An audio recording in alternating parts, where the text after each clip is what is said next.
Yeah, this was crazy. Good morning, everybody, and welcome to our special meeting for our budget workshop. Thank you all for being here today. In compliance with state law, city council special and regular meetings are held in a hybrid format with in-person, telephonic, and virtual options for public viewing. And we'll call this meeting to order. And Regan, is there any changes on the agenda? No, sir. Yeah, approval of the agenda. So moved. Second. Been moved and seconded. All those in favor state aye. Aye. Any opposed? You can leave. Thank you all very much. This is one of those meetings. Watch your step in here today. Yeah. All right, I will turn this over to Regan. Thank you, sir. Thank you so much for being here, everybody. This is really an incredible pleasure to be part of this team. And before we get into it, I just want to share a thought. John F. Kennedy famously said, the best time to repair the roof is when the sun is shining. And I feel as I look back at what we've done over the last decade and few years, that's what we've done with our budget. In those good years, those sunshiny years, we increased funds into our priority reserve accounts. We've increased our unallocated fund balance. We've continued to budget or forecast our revenues conservatively. And that's put us in a place where we're not in a dire circumstance, right? And we can meet the day. And so thank you for doing that. That is a wonderful blessing that we have here in Covington. It reminded me of another quote from another president, Abraham Lincoln. He said, give me 6 hours to chop down a tree and I'll spend the first 4 sharpening my axe, right? So that preparation, that sharpening is what we've been doing with this budget when we do need to make a couple difficult decisions for next year. And we'll do that today, and we'll continue to do that over the next couple months until council's ready to adopt this budget. And then in 2025, we can execute, and we will execute well. And so the reason we do that is because everybody here does their part, and it does it really well, so that collectively, we're a very successful, high-performing organization. And so I just wanted to thank everybody for that. That's really, really important and a testament to how smoothly and well the city runs. So thank you. So we'll go ahead and get into it now. And first talk a little bit about our budget strategies, which really were very conservative budget strategies to kind of maintain what we have and not do too much harm. So stabilize and support our core services, increase public safety investment due to those, as we've talked about, increasing costs, and then fund some infrastructure improvements that are important. So I'll go through the executive department, kind of the base budget things and decision cards that were or were not funded. And then like normal, we'll go around the horn here, and each director will kind of share that same information for their departments. So on the comparative budget for the executive department, you can see there's some increase there. That whole 3.6 COLA is included in all the slides that you'll see today. So later we'll talk about that. So that potentially could adjust that. Other services and charges on this slide are due to election services. We were billed in 2024 for 2 years for election services. So you'll see that decrease next year, 2025. And please interrupt, jump in whenever you want, ask questions, however you want to do it as we go along here. So in personnel, again, salaries increase, minor salaries and benefits, minor increase due to the COLA. Other services and charges, this is a decrease due to one-time carryover of the human services funds in 2024. And then in 2025, they drop back down to more normal traditional levels. So for decision cards in the executive department, I did not fund any that were submitted. The unfunded ones are the Covington Speaker Series. This is something that was brought up in our strategic plan. It's just wasn't a great idea and something we want to eventually do, but this year didn't seem like the right year. You'll see that that was an $84,000 ongoing. We could probably do it for half that if we brought the program down a little bit, but either way, I didn't fund that decision card. And then a platform for managing commissions and managing meeting minutes I didn't fund as well. What are the name of those platforms? It's the same as the one we did last year for council. What's it called, Krista? Granicus One Meeting Granicus. is what we're using Granicus? for our agenda. That's the management. name of the software company that developed One for it. both. What's that? Same for both. Yes, yeah, yeah. It's a whole system that has all kinds of help for different city clerk activities, and so you can add them individually. as you go. Modules, Yeah, kind of. Okay. yeah, module things. So let's see, that didn't, oh yeah. that one. So personnel, I didn't fund any in personnel. The unfunded ones were ones that were spoken about at our meeting the other day. They requested a full-time employee for administrative support and then an increase to the human services funds of 23,000. So council, court, legal, and central services. So on the comparative budget, you'll see in the 2024 transfers out, there's a lot in there for this year, and then it dips back down to 422,000 in 2025. In 2024, we had a $248,000 transfer to streets, $21,600 transfer to the art fund. To CIP 1127, just over 2 million was transferred there, and then 61,000 to our vehicle replacement fund. So in next year, the only transfers are the 22,000 to the art fund and then 400,000 to the street fund. And we'll talk a little bit more about that $400,000 transfer a little later. That comes out of the city council budget? No, it's out of general fund. Okay. The transfer is accounted for in that City count, okay. fund. Yeah. Yeah. So then other services and charges, those are payments to Skip and by Maple Place. So in court, as you know, there's been some heavy increases there. Court was a 13% increase. Prosecution 36, public defense 51, and jail 7%. And I guess I can mention it here. We will have a little bit more of an increase in our court next year. We found out about 2 or 3 weeks ago that we're getting kicked out of the Auburn court. So we contract with King County to provide our court services, and they're providing them in Auburn's courthouse. The city of Auburn owns it. They need the additional capacity on their calendar. So they said we need to be out by January, which doesn't give us a lot of time to find a new court. So we started working with the RJC and with the city of Kent, actually. So Kent would be willing to take us, and they have the capacity for it, but they needed a much longer lead time than by January. So we've been working on some amendments to our ILA with King County to transfer our court to the RJC in Kent. It'll be about a $12,000 a year increase, but it will create some efficiencies for our officers, actually. So it may kind of be sixes there either way. So we'll do that, but kind of on the back burner that we're talking about is potentially working with Kent. We could probably see about maybe a $30,000 a year savings if we go with Kent. But there is a little bit of question there about capacity. When I spoke to them last week, they're like, yeah, we can take you, but our court services, we keep increasing. So hopefully you guys may need to hire a judge. And so there could be some different things going on there. Maple Valley contracts with Kent for their court services. And it's, I think, $207,000 a year. We're like $280 a year right now is what we're spending. But Maple Valley has to provide their own judge as well. So with that expense, they're around $260 right now. So anyway, just a heads up, those are things that we're working on, and we'll probably explore a little bit more with the city of Kent over the next couple of months. So in legal comparative budget, everything's pretty much the same there, except for a little minor increase there in COLA. So to our central services budget here, you've got some COLA increases there.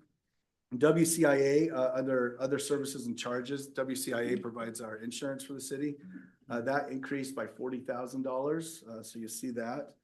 And then our debt service is the increases for our lease payment on City Hall. There's some inflators built in to our lease. And so one of those kicked in and added about $13,800 to that. You'll see in 2024, we have the capital outlay of $20,000.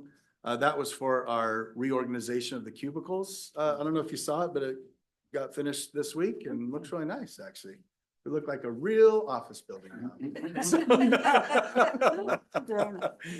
Actually, I walk in, I look, this looks really good. But you know where everyone sits now is the real question. Actually, they're gonna move around. Several of them are flex, so Yeah. anyway, but yeah. So anyway, that's why that's not on 20. So decision cards in each of those departments, none were submitted, none were funded. So some future significant budget issues. One we thought about is our website design. We did it in 2011. We did an update in 2016, but it's gonna be time in the next, yeah. Yeah, so actually some new laws have come out for accessibility that have to be implemented by 2027. Because we're under 25,000, we get a little more leeway, but it's gonna be costly and it's gonna be mandatory, so we'll have to do it. Yeah. Thanks, Carla. Yep. So let's go to finance. All right, for the finance department, they'll like recommend with salary benefits. Mike. Even a sign. Sorry, I don't read. Pay attention. Small attention span. Okay, salaries and wages. For us, it's a combination of a couple things. It's the COLA and STEP, like everybody else. Plus it's got the B&O tax position in there that just went out for ad this week, actually. I got my first application last night, so it's exciting. Other services and charges is just increases due to the audit costs from the state auditor. And then we have special projects, which I just put in my department because it doesn't really go anywhere else. But actually this department ends in 2024. This is kind of where we've been using our special project reserve funds to shell out additional like human services programs and things like that. Those funds are used and gone by the end of 2024, so there'll be no 2025 budget. Future significant budget issues, just for us, it's just increasing audit costs. That's all I have. Police department. I even remember to turn the mic on, so. Better- All right, so you can see our department budget is increasing fairly significantly. This is due to the King County contract increase of I think almost 7% from year to year. That's due to the body cameras, risk management. There's insurance for officers has gone up significantly over the last 5 years. And then King County issued new radios, which have been very expensive and among other things. How many open positions? Oh, go ahead, Deb. Go ahead. Adam, can you go back to that last slide, Yep. please? Thank you. So on the other services, why did we go down in 24? I thought we had another big increase. So what happens with our budget is King County says this is gonna be your bill if you're fully loaded, so if you have every police officer that you have. All of our positions Yeah, filled. so Okay, because we're vacant, we have 3 vacancies, we get a refund. And in this case, it was about $400,000 back from King County because we didn't have people. It's not the complete amount that we pay because we still have to pay for some of the overhead, Right. but the reconciliation. we get that. Yeah, okay. and then we obviously have to spend more overtime to cut into, like, to backfill the vacancies, that's one thing. So Right. it would be more if we didn't have to pay overtime, but we do. Let me touch on something. That's. That got it? You've answered it. Thank So you. you'll see in 2025, we budgeted 6.8 million, but we anticipate probably another $400,000 reconciliation at the end of 2025. And you'll see that I added 100,000 of that onto our cuts just to, that could or maybe I did 150, 100. I think it was 100. Yeah, so. You mean the sheriff's not gonna fill all 3 of our positions? or- No, actually, I talked to her about that the other day, as we were thinking about, are we going to get a reconciliation next year? And what they mentioned to me is so the contracts are at about, I think, 80 to 85% filled. Yeah, we're at 83. We're in the Generally, they range, try to yeah. keep between 80 and 85. The county spots and areas are about 70%. And so this year they'll be working on filling those positions before the contract. So we anticipate getting another 400,000 or so reconciliation. in I this year. recall, I think Chief shared that they're going to be dropping their bonus incentive. That's I'm true. curious what other That's been done. strategies then they're going to be employing to increase. They'll continue to do the recruiting they're doing, but they're just taking this way. Through what they've looked at, they don't believe, I was speaking to the marketer a week ago, Mhm. the recruiter. They don't believe the bonus is what's bringing people in. So I would challenge that But as a human that City makes of money for a Canton living. still doing their bonus. a lot of other. Well, a lot of it's other Renton. cities- Seattle has a significant bonus. I think it's I like- think Seattle's 50,000. Yeah, and they're still having a huge. No, it is, shortfall, but, so- and this is one of the things that King County mentioned, why we don't think it's working, because It's it's so not high. helping Seattle Yeah. fill any positions, yeah. As someone who's It's 50,000. That's just Ferguson's too, they've got like 20,000. I've not You can't compare it. Yeah. Jennifer's gonna become a. I'm interested. Yeah. Yeah, I know. So if I'm understanding this correct, then if I'm understanding correctly, the 100 that you took as a budget cut is not reflected in that, right? No. So no, that's just there. additional, Yeah. because we're still Because it's a fiddling around with suggested that, right? budget cut. Yeah. And then, but you're asking for the full amount, assuming that we get potentially get some, okay. Right. Mhm. Okay, and the overtime is included in the 2025 requested, same, okay. Thank you. So, It could happen. just to kind of, like, staffing is not gonna get better anytime, they've been like, oh, we're down to 70 vacancies. We know that Sound Transit is planning on requesting 40 additional deputies, which that's unreal. Metro wants 10, CTAC wants 10, so that's 60 additional spots that the sheriff's office may have to fill in the next couple of years. And that's not reasonable to fill in that short time span. And I know like Sound Transit Metro want additional bodies because you have the FIFA World Cup and they were told they don't have enough people for it, which they don't, but, so any other questions on this? Okay. We did put in a decision card for security cameras at the police station. We got a quote from Verkada, which is like one of the top line, camera companies. It was declined, which is fine. We may be able to find an option that's significantly less expensive, as in, buy something at Costco. That we can make work. Not as fancy, but it'll work. I think we can figure that out, so. I hear We can donate our ring camera. Yeah. So I hear Ring is a pretty good one. Yeah, so we've got some ideas on that. You can see it from your phone too. Yeah, we could tape it to the wall. So that's it for, I think, oh, never mind. Okay, some of the issues that we face here is obviously our facility is old, it needs frequent repairs. We have Lake Point coming online, which is going to probably, potentially, if there's enough retail in there, significantly increase our call volume. We obviously have the overtime costs, maintaining our 2-officer minimum. We've talked about increasing officers, and then there's the contract with King County, which just keeps exploding up. So this year, I don't think it was as bad as last year. I think last year was higher for an increase. Joe. So this might be more of a question for Regan, since Yeah. he's on the oversight committee. This whole idea of a fair share for vacancies. Yeah. I understand it. I think it's garbage. Has anyone spoken about this to the King County Council and the sheriff, saying, we're seeing increases in our cities? Why aren't you giving us these officers? We understand there are 70 vacancies, but why are we just not? There are people who can come in here and work in our areas. Why are we having to do these fair share vacancies when the numbers Yeah. are going, this is where the problems are at? So we've talked a lot about that, actually. It's been a major part of discussion. We pushed back a lot. We've sent letters to King County Council. King County Council has started sending their rep, Tom Goff, who used to work for Reagan Dunn's office. He now represents the King County Council. He's their liaison, so he comes to oversight now as well. Their message at this point, Joe, one of it was, we're doing everything we can, but that was about a year and a half ago, there was over 100 vacancies.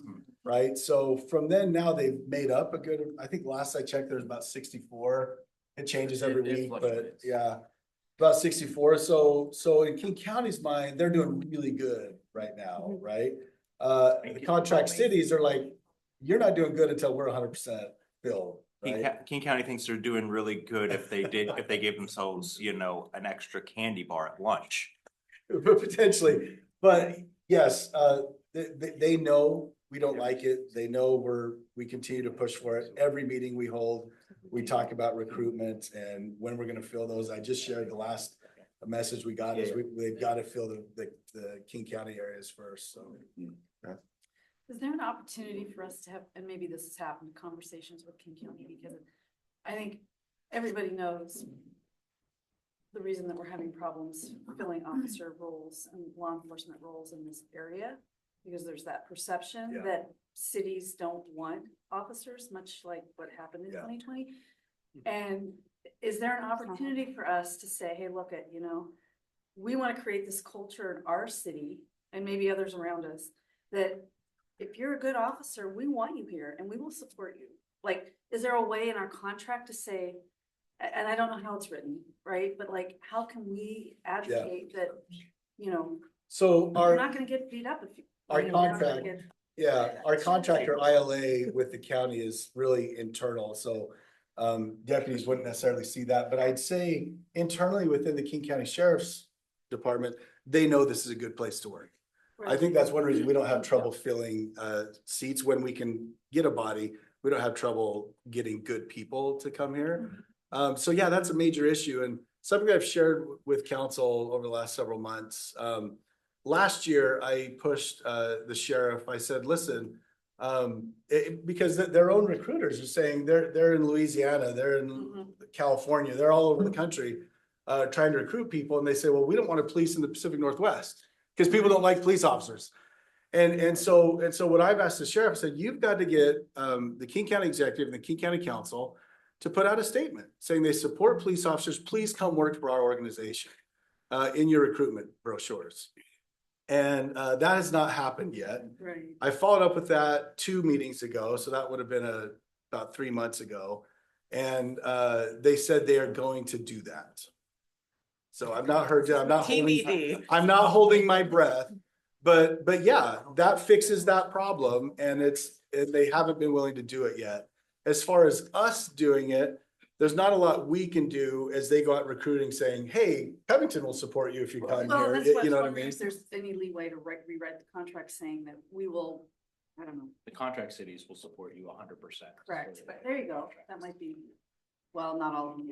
That'd be There careful. are a couple of the contract cities that are very much in line with the county's Mhm. ideologies as far as policing. And so, yeah, it's not every contract city. Okay. So the only other thing on there for significant budget issue is if one of the contract cities decides to leave. Yeah. Mhm. Then we Like would have that Marion. problem. Mhm. Huge risk. Yeah, the first thing, so I'm in contact with Adolfo. He's our city manager over there. We communicate quite a bit. And I mean, the second they decide to pull out is when we'll start evaluating our own police department.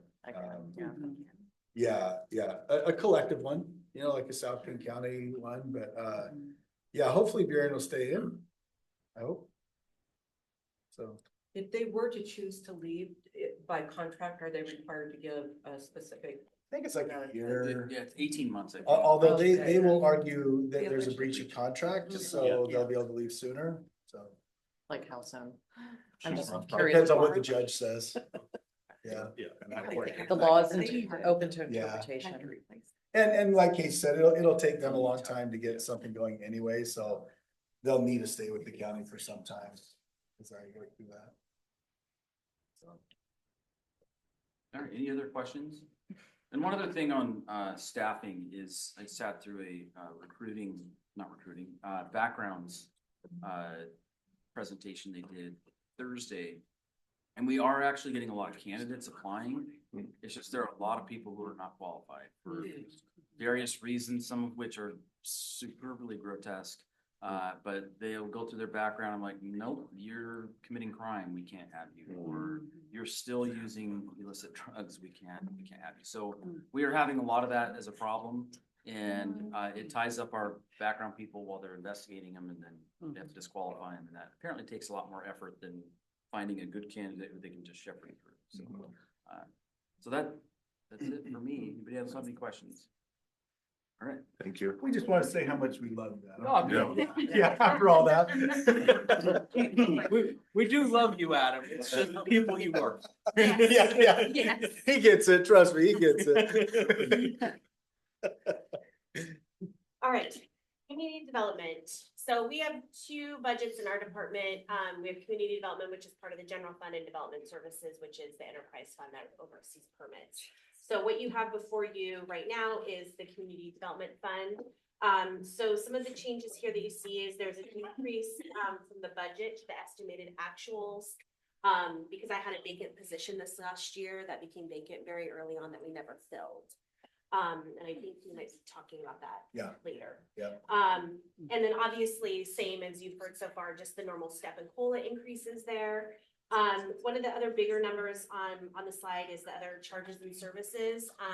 That big number that you see this year in 2024, that's really tied to the grants that we received in 2024 for all the mandates. So housing grant, climate grant, comp plan grant, and some of those spill over into 2025.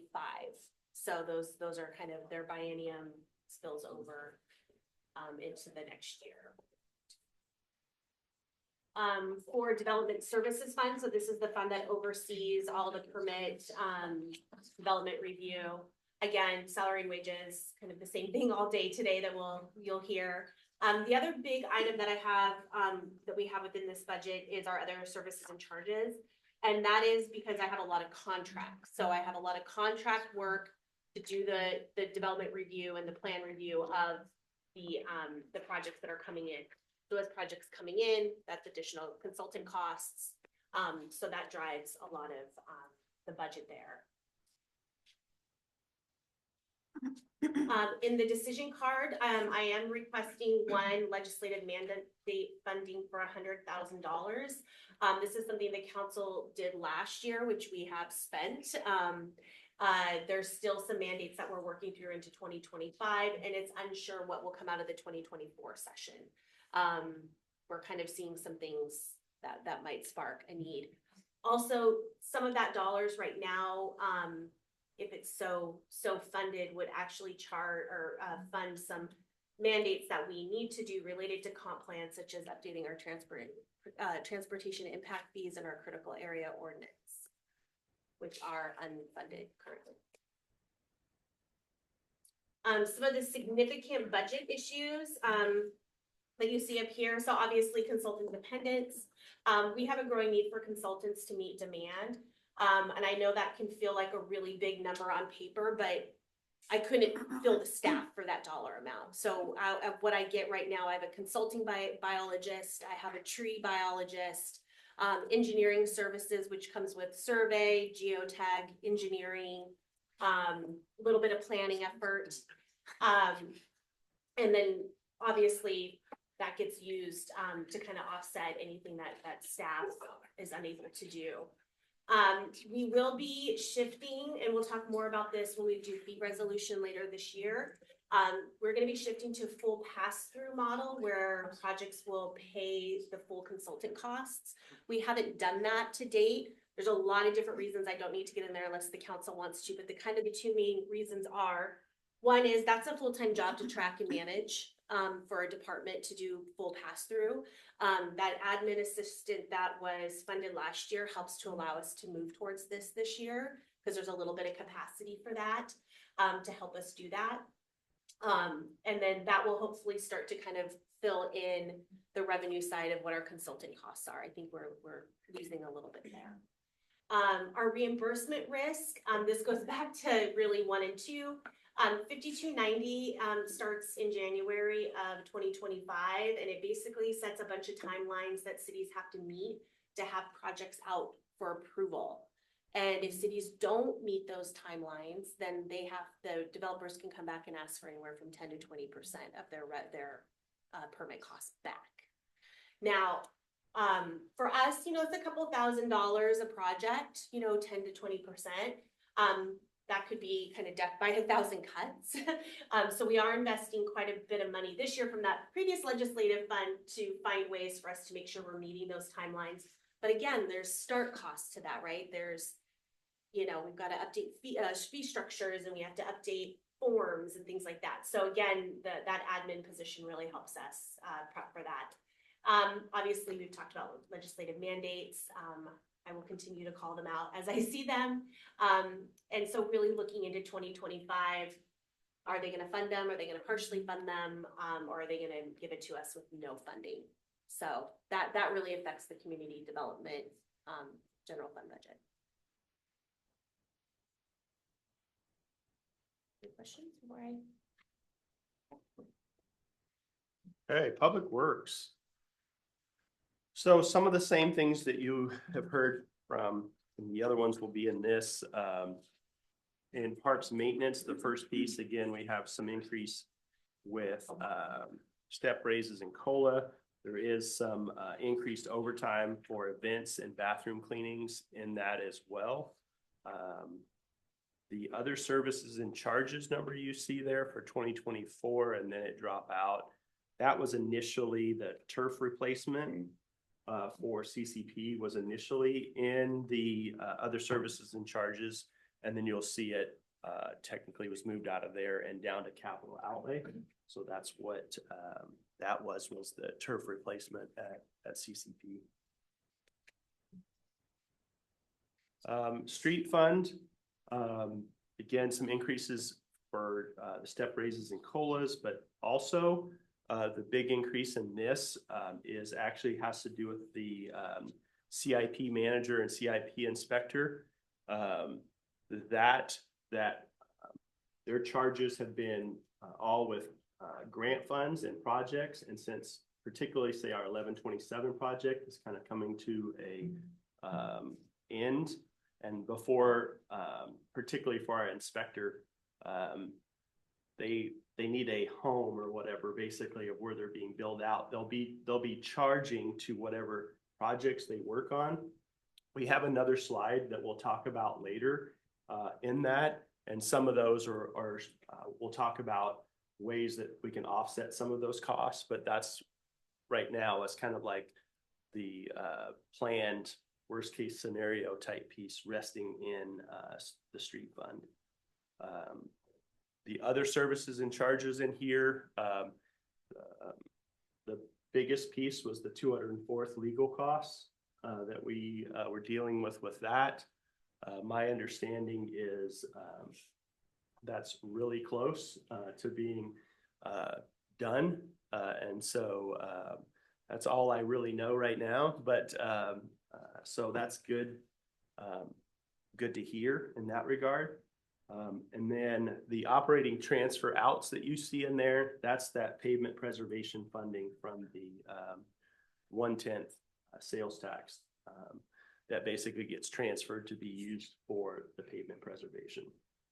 And then capital outlay in this was the message board and plow that we had as part of the decision cards for this year. I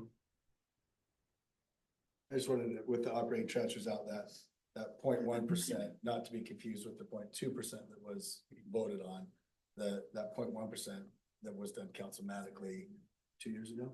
Yeah. Now surface. Oh, sorry. Thank you. Wasn't there a decision card for the plow that was not funded for next year? I saw anti-ice. The anti-ice. Yeah, we'll get into some of those. That was just the piece that it was just the actual plow itself was a portion of that was for this year's budget, not for next year's budget. Okay, thank you. Yeah. Surface water management. Again, same thing in that increases in wages of steps and COLAs. The supplies, we had some of a decrease in that. That's primarily because we have our filter cartridge replacement for our basically vaults for Stormwater, those are every other year, so they're even years. So since we're going into an odd year, then that we pull that $20,000 out for that aspect, and then obviously we bring it back in 2026. Other services and charges, there's a number of up and downs in there. If you look through it across, there's some increases, some decreases. We do have a little bit of increase in engineering support services. We've just had a little bit more maybe challenging or complicated things that we've had to resolve. So we've kind of relied on some engineering support in that to help us with that. And then there's a little bit more also in increasing tree removal in some of the stormwater facilities that taking care of that. Some of the trees volunteer coming up, having to take some of those out, or some of them being diseased or whatever, if it conflicts with the stormwater facility. Then capital outlay in that, we have a number of projects planned for next year. Covington Park swale, the Wingfield retrofit, and then 170th Street water quality, which is by Crystal View Park. So those are kind of some of our projects for Surface Water Management Fund. And then the CIP projects going forward, the 256th Street culvert, we just have a little bit of, basically that is more so, we're applying for a grant for that project. Hopefully the end of this year with TIB, if we get funding for that, we can move to the next phase for that. That's a project that we've been trying to get funding for a while. That's where we temporarily replaced we lined the pipe underneath the road. And so we're still trying to ultimately replace that. And so we're hoping we get some funding this fall. That will, if that does case, that will change this. We'll have to do a budget amendment for that, but there is just a little bit in there for support of that. And then the Covington Connector Phase 3B, that's the hill climb. We still have a little bit of money because of paving and finishing that work that will happen next year. A lot of you'll see out there that they've already paved the base layer and everything. If you do go out there and see coming down the hill, so it's just wrapping up that project through that TIB grant. And then 516, we have the pedestrian bridge that's funded also with grant funds. 516 Covington Way, that will be going into the right-of-way acquisition. That's where we had to give the money back. And then we reapplied and we got a bigger grant towards the right-of-way for that project. So that's good. So we'll be going into that process. And then 1128 is also right-of-way acquisition for the next phase on 516. So those are all grant funded projects. TIB as well for phase 3B. So as far as decision cards, funded was the parks maintenance worker. We have the increasing at Founders Park and Jenkins Creek Phase 1 and those pieces, and needing some help as those facilities come online. Pavement condition assessment, it's actually been 5 years since we've done that. So it's important, especially as we have those funding for basically doing the right improvement at the right location. The swim camera van was approved. We are looking at getting that grant funded. We've been talking with them. It looks like that is a possibility. We're trying to get all that worked out at least over the next couple months as far as getting that figured out before the end of the year. Getting the yes for sure you can do this type thing is what we're trying to get. And then the unfunded was the data backup system, the clean team vehicle, the swap loader chip box, and then that anti-icer tank that was mentioned a little bit earlier. What Yeah. specific data is included in that? When I read it, I don't know, I was thinking more generalized data, but seeing it here presented as part of this The- fund, I'm wondering if it's specific to. The data backup one? Mm-hmm. Yeah, that one's one that we're actually, pretty sure that's the one we got grant funds for now to do. So we'll be able to do that. We got a state grant. Oh, that's great. So, but so- what kind of data is it? It's just our overall, well, it's all of our basically required data that we have to, Your Emails, team or the communication, city? the city, documents. the city. ci- the Okay. city. Yeah. And that's how I read it. Yeah. But then seeing it here, I was like, is this just public works? It- Yeah, Thank you. It's an. It's item kind in of the general questioning funds, what- Yeah. Yeah. IT is technically under public works. It's kind of a. Okay, Yeah. thank you. No, it is. I didn't put the air quotes, you did. I just, So for that grant that is not set yet, but likely for the camera vans, when will we know that? And then that wasn't included in your base budget, right? So we might So- see some additional monies coming back. So right now, the way the budget is set, if my understanding is it is included with that being funded without the grant. Mhm. And so we're hopeful that we'll be able to get that. The preliminary we've heard is yes, and we should be figuring that out, is my understanding, over the next couple months to Okay. get that solidified. And I'll bring it back on the changes worksheet if we get the grant and I'll show the revenue to offset it. I know. Yeah. I'm just thinking. Oh, I wrote it on the list. I know. Yeah. The, The van.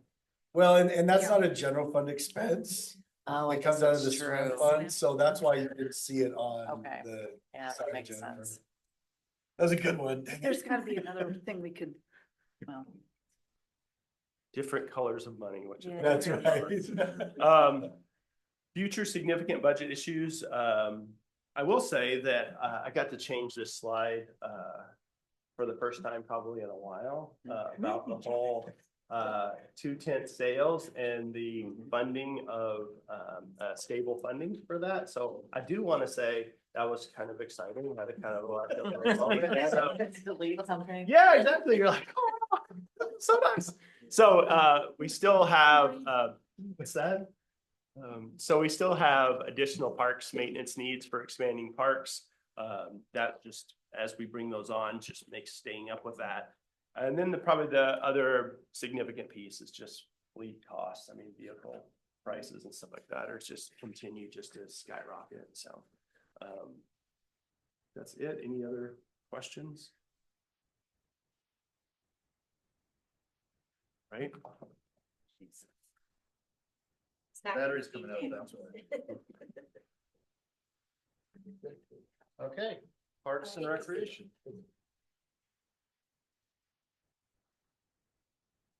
So the first division is aquatics. The only changes here, salaries and wages, have your step increases at COLA, but also we added a half FTE to kind of account for part-time staff now get sick leave, and so we had to roll that into there. Other categories just kind of have minor increases kind of related to increasing costs that we kind of see across the board. The other note on this slide is that the capital outlay. Yeah. Okay. You gotta get duct tape. Put the Band-Aid back on that. I see the guy are gone. okay. Don's a bit rough on that clicker, so hey. When it left my hands, it was all intact. Just continuing on in 2024, the estimated actuals, the capital outlay, that has to do with, we did a building automation upgrade at the aquatic center, so that's what that $65,000 is. Moving on to recreation and cultural arts. We really just have, the same kind of increases in supplies and services just related to increasing costs. Services and charges probably is the more significant one. Those are related to professional service contracts mostly, supporting our events as well as our programs. Debbie? Thank you. Ethan, on the salaries, from 24 to 25, it actually is going up like 10.8%. Is that all because of the COLA and the step? Or did you add it? That's just related to normal steps, COLA. And then for parks, it's really just more of the same. We have step increases in COLA for salaries. We actually see supplies going down just a small amount. Other services and charges are going up a tad due to related increases in services. And then I guess in 2024, the estimated actual on this one, you'll see a bump in that, and that's related to some of the aquatic center feasibility work that we did, but it was grant reimbursable, but the expense shows up in the other services. So then we're on to 2025 CIP budget. Our public art projects actually are in the CIP section of the budget. $24,000 breaks down to doing 2 more rotating art pieces. So one will go in to replace the one at CCP. One will be installed at Jenkins Creek Park in the new area that's being improved. Then there is a Covington Days program where we've had, I think this last year, we had a chalk artist come in, so that's funded out of this. And then there's $15,000 kind of earmarked for the Karma Collective or Karma Statues program. That's still being worked on, whether that's the right amount or not, we don't know, but that's kind of a placeholder in there. That program develops. So then moving on to decision cards. The first one's a pool liner replacement. That's the plaster and tile that you see in the actual pool. I think the last time we did that was probably like, I don't know, 13, 14 years ago. It's kind of that end of life. We're actually going to, I talked with the aquatic center staff. We think we can push it off 1 more year, and that'll also allow us to go after some grant funding that could pay for about 50% of it. So that's kind of the move with that, which is actually noted on the slide. The event at Town Center Lawn would be to add some additional funding to increase the amount of programming there. I think the example on the decision card slide would be to continue kind of doing drive-in movies. We could probably do a few more with funding like this. Outdoor exercise programs. This is related to the strategic plan and really having an instructor go out and do classes in the park at CCP. So that'd be like yoga or Tai Chi, things like that. Pop-up parks. We did start offering those the last couple of years, but we were just using savings in other areas of our budget. It's never really been budgeted. So this is a decision card to continue that, and this would allow us to do 5 different pop-up park events roughly. And then we have a Jenkins Creek Trail project. So I don't have the amount that the city would need to support from the general fund is about $220,000. I think the project itself is close to like $5 million, if I remember correctly, but we're pursuing grant funds and some other dedicated parks funds for that. So unfunded, there were a number of items. These are fine. Security cameras at the aquatic center, additional community room staffing, some additional police overtime for events, a recreation specialist that would be supporting, I think, youth, senior, and cultural programs beyond what we're doing now. Even before, well, that's fine. I just, on the Jenkins Creek Trail decision card, it does help as we're lobbying for funds because we did receive some funding from the legislature. We're going to continue to ask for it. Shows that we're putting some skin in the game as well. It helps in those efforts. Yeah, and I guess I should also add some of the grant funding, should it come through, they'll want us to certify that we have the match in place that we said we had. So that's kind of necessary to have this in place. 2 more that are unfunded would be a sports field ball stopping improvement. So kind of netting or fencing additional at the fields to keep balls from going over the fence. And informational park project signs that we could put out at sites to kind of show what the master plan is or what future phases of projects could be. A lot of these unfunded items, you know, whether we do them in 2025 or sometime in the future, isn't terribly important. So it's potential you can bring those back in future years if you wanted. And that's, actually one more slide, I guess. These are, as far as significant budget issues, I think these are the same as I probably had on here before, and probably aren't any surprise to anybody. It's just to have on your radar. Obviously, there's the whole health community center that's been talked about. The park system is growing. We're thinking of building out the Jenkins Creek Trail in phases. And then actually some parts of our system are just getting old. Think about our Crystal View Parks or Friendship Parks. Those playgrounds are getting to look a little tired, and so at some point we'll want to replace those. And then kind of to Don's point, we just want to make sure we're supporting park maintenance to take care of what we have. That's it. That's the question. Yeah, so just a quick question about that Karma Collective. I know there was talk at that joint meeting with the Arts Commission, they were trying to decide legally if it's considered like the startup of it as we're buying the molds and so on. Did that ever come to resolution, whether that would be considered a gift of public funds for the businesses, or what, where are we at with that? Oh, if we build the mold? Yeah, because I'm assuming that Yeah. 15,000 is for us to get the startup of the molds and all the scenario in place. Yeah, it's not a gift to public funds, as long as they're buying the statue that is theirs. Okay, Yeah. okay. Yeah. Okay, thanks. I have a question. I guess I should have asked this before, so this would probably go back to Regan or Casey. And I'm sure so the paid family leave is going to see a 0.92% rate increase in January 1st. Is that included in this budget? Leave me know about that. I can check here. So employers will pay 20.5%. Total premium, and employees will pay 71%. I guess I gotta ask. Sorry. Really? You gotta, Gotta ask. I'm sorry, just come out of, trying to close things out. No, you're good. Increase, So I guess it's just a that's what I thought. 0.92% increase. Which doesn't sound much, but It's a, yeah, people. Yeah. And we, I'll find out for you. okay. I just found out about it last night. I remember seeing something through, I think Yeah. PwC sent us Okay. something. Thank you, Ethan. Sure. Let's do another decision clause. Casey, again. Well, fine. Christina.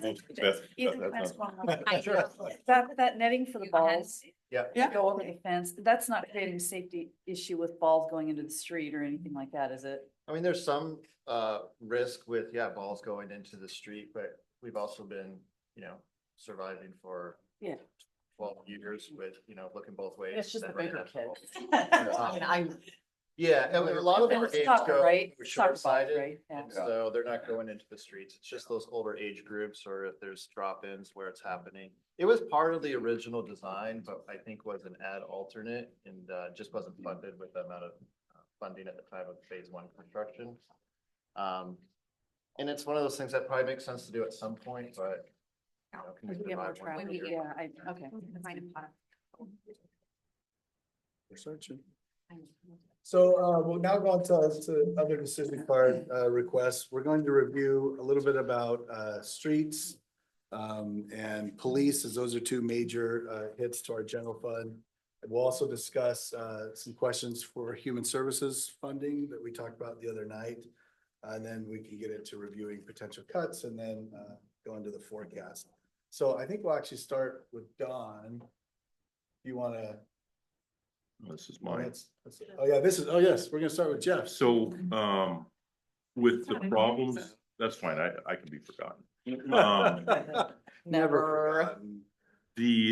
With the issues that we've had at Covington Community Park with break-ins of the bathrooms and trees and everything else. Looking at putting security cameras, while I hate having Big Brother, I mean, we're all having Big Brother watch us already with our phones.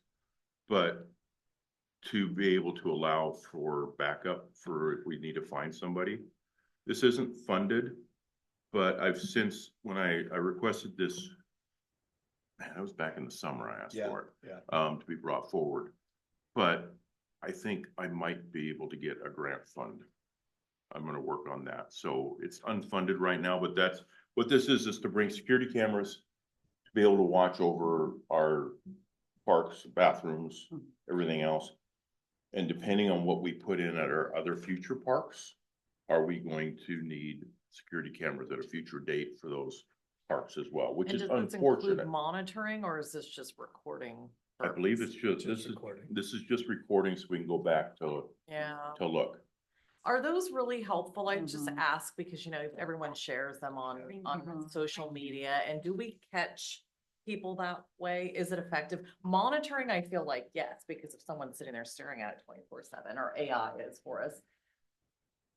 So one of the ways we catch shoplifters is through video, and then we do actually catch more than our fair share here, so Monitoring or recording? with recording. So, there is some technology in the company that we, put the request in with, give us a bid, that would allow for like automatic monitoring. So you could set up a box on your screen and you could draw it on there and say, I want to know if somebody's been in here for more than 20 seconds. And so if someone's been in there for more than 20 seconds, it So they sends can it see activity sends at a an bathroom at 2 a.m. back to, whomever Okay. gets the alert, and then they can decide what they want to do with it. So I mean, obviously pull the camera up, see what they're doing, but you know, that time frame is about the time frame it would take for someone to try to jimmy the door and then So- respond. So in this specific example, like, let's say something flags at 2 a.m. at the bathrooms at CCP, does someone get an alert to go check it out? Or is it just we're looking at it the next day when we see there's been a situation? It can be set up that way. It just depends on how you want. to I'm just thinking of it as a preventative, not just. Yeah. Yeah, information, exactly.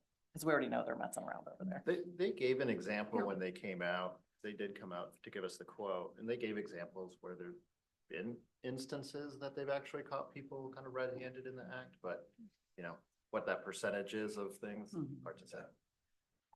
Yeah, I mean, I think it would be a really great idea if we could get ping so the officers can go. I know, working in retail for 25 years, how many times we've had cameras that all they have to do is wear a hood and there's not enough information to make any kind of, you know, we've gotten robbed blind before. And so, I mean, if there is an opportunity to have a really good high quality camera, motion sensor, ping, go. I mean, because it's dark out there. I mean, we have lighting and stuff, but people that are out there trying to blow up a bathroom are usually they're either not obvious at all of what they need to do, or they're very good at doing it so they don't get caught. Right, and so you're absolutely right about that, but one of the things that we asked for was that it also capture the entrance and exit to the park. So Nice. most people are not gonna drive a stolen car like you would in retail into the Mhm. park to blow up the bathroom, like that wouldn't be normal. Mhm. It's still criminal, obviously. to blow up Thankfully, the- they use their own cars. Well, Yeah, they would use their own cars. So the other thing too would be like So- the flock camera in conjunction with a flock camera reading the plate. You that- could use flock cameras for that. Unless they're on foot. You know, or instead Or of, so, bicycles, right? so yeah, that is an option as part of that, is to get a flock camera. I feel like if we're gonna spend money on it, it needs to work, rather than just having something that, and I'm not saying it won't, I'm just saying, I think. But if somebody does get caught red-handed once, Mhm. twice, 3 times, it will spread within the community that, hey, we don't know where this is coming from or whatnot, Mhm. but Mhm. we should do this here. Terrible. So it's unfunded right now, but like I said, someone talked to me about possibly funding it next year, so we'll see if we can get a grant for it. And that would fall under the purview of the B&O security. It would be funded through general fund, not necessarily, I mean, like, we could use B&O for it, but we hadn't thought about.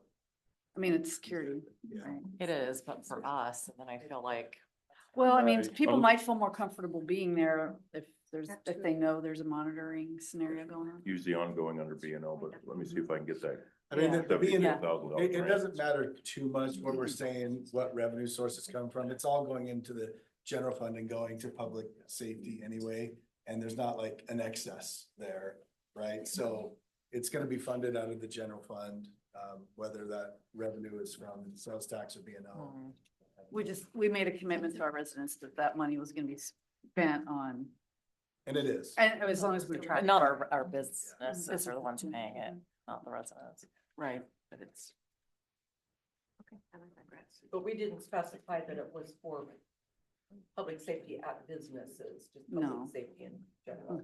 Yeah. You know, would qualify. Thank you. Thanks, Jeff. Turn it back over to our city manager.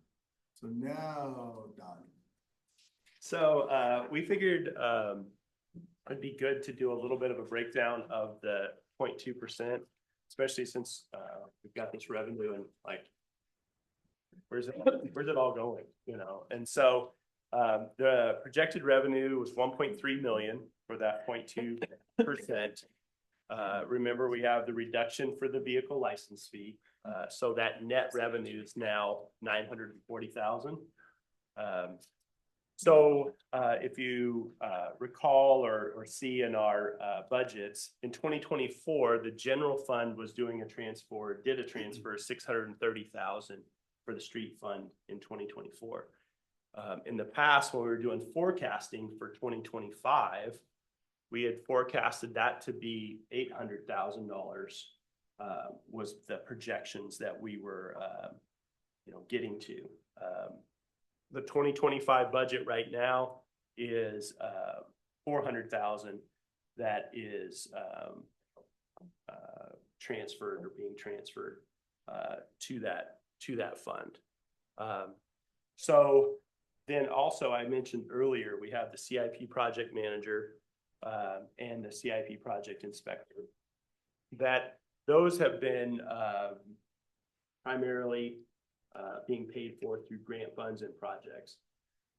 There's still half of the FTE, which is Delaney, as far as who that is still at least half of her time is on grant funds.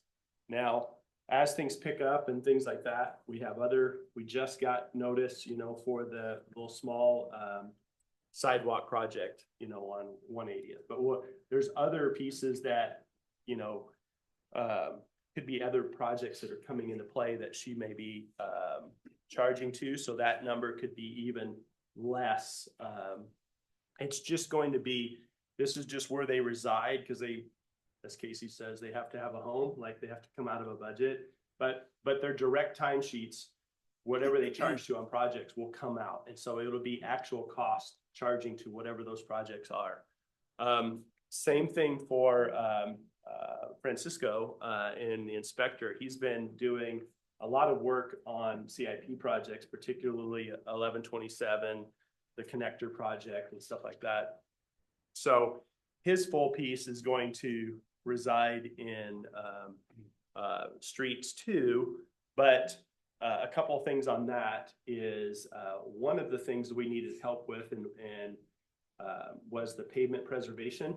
One of the charges in there was, or budgets we had planned for that, is having someone help manage that or do that. So that funding, they would be able to charge some of their time to that project. And so that would reduce this into the street fund as well. Another piece that we're working with community development is Francisco is also able to do private inspections, or basically project inspections for development projects. So instead of contracting that out to two positions right now for construction inspector, we would go down to one contract and then have Francisco fill the second. So that would then also help offset those costs.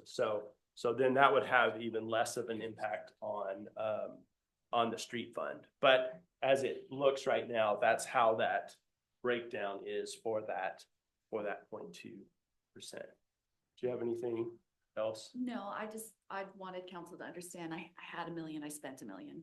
Yeah. And just to understand where it went. But we feel that really this is gonna be worst case scenario. We're gonna have quite a bit of cost savings with being able to bill out Francisco's time. And then just the additional grants that we're already getting, that's gonna be more of Delaney's time as well, so. Yeah. Ask this again, I think. So if I'm looking at that, we should have had 940,000 to spend. But the general fund transfers are going down. Correct. So we're not spending more. We're just, I don't want it to look like we're supplanting funds from one to the other. Sorry. We're using less of the general fund, which we didn't want to be doing in the first place. Right, but the whole idea is That's a to, good thing. we have a lot of projects that are gonna be coming up, and I know you were talking about the pavement preservation, and some of it is like projects down the line. But I thought the idea was to add so that we could continue to fund To these projects add- in the future. So. Add more money to the street to fund so keep that, The subsidy trajectory that we were on, is that what you're saying? No, no. I'm saying, mm-mm. I understand why we want less coming out of the general Yeah. fund because it was not sustainable. Right. Yeah, so you'll see in Mhm. 2024 the subsidy was 630,000. If we didn't have the sales tax, it'd be over 800,000 Mhm, this mhm, year. mhm. We did 400,000 because we have that, That cushion. yeah. That's why it was critical to do this because that graph from last year, it showed what, in about 2 to 3 years, we actually ran out of Mhm, money Yeah. mhm. because we kept subsidizing. Yeah. Right. Okay. What is this giving us for a net revenue for streets? So, I'll show you when we get to the forecast, but this makes them sustainable still with the $400,000 transfer. And they're meeting their fund balance requirement by an additional 131,000. So we're only getting about 131,000 to help do street projects. But we also do have the 0.1% that's going straight to the overlay. We don't touch it. It comes in, it goes out. Debbie? So in Regan's email 2 days ago with some suggested cost cuts, it referenced the $400 cost not, going in or not going in from the general fund, and that we could maybe we could reduce that. So just hypothetically, if we reduce that, say in half, and we change that number to 200,000, does that mean that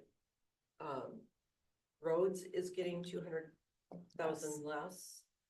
Yeah, it would mean that the overlay Okay. transfer that the street fund is currently able to send over to the CIP fund for the pavement preservation program, we'd have to reduce that by 200,000. So they would still meet their fund balance requirement in the street fund. Which is 10% fund balance. Yes. Yeah. All right, thank you. I think that actual number is 131,000. Well, Above the 10%. yes. Yeah. So if we took 131,000 away from the 400,000, Mhm. they'd still meet that 10% threshold. Yes, yes. Okay. When you look at the cuts list, it's a kind of, if you do this, then you can do a little bit of this, but you can't do, but it's a little bit of a circular reference there. So if whatever we decide to do in streets, I'll just have to be careful that we're not double dipping. Okay, thank you. Any other questions on this slide? Okay. So next is human services. As you know, we talked a bit the other night about 1406 and 1590 funds, and there's some recommendations on using those a little differently than how we've done them. So maybe we can talk about 1406 first. Currently, that's all going to Vine Maple Place to pay for rental assistance.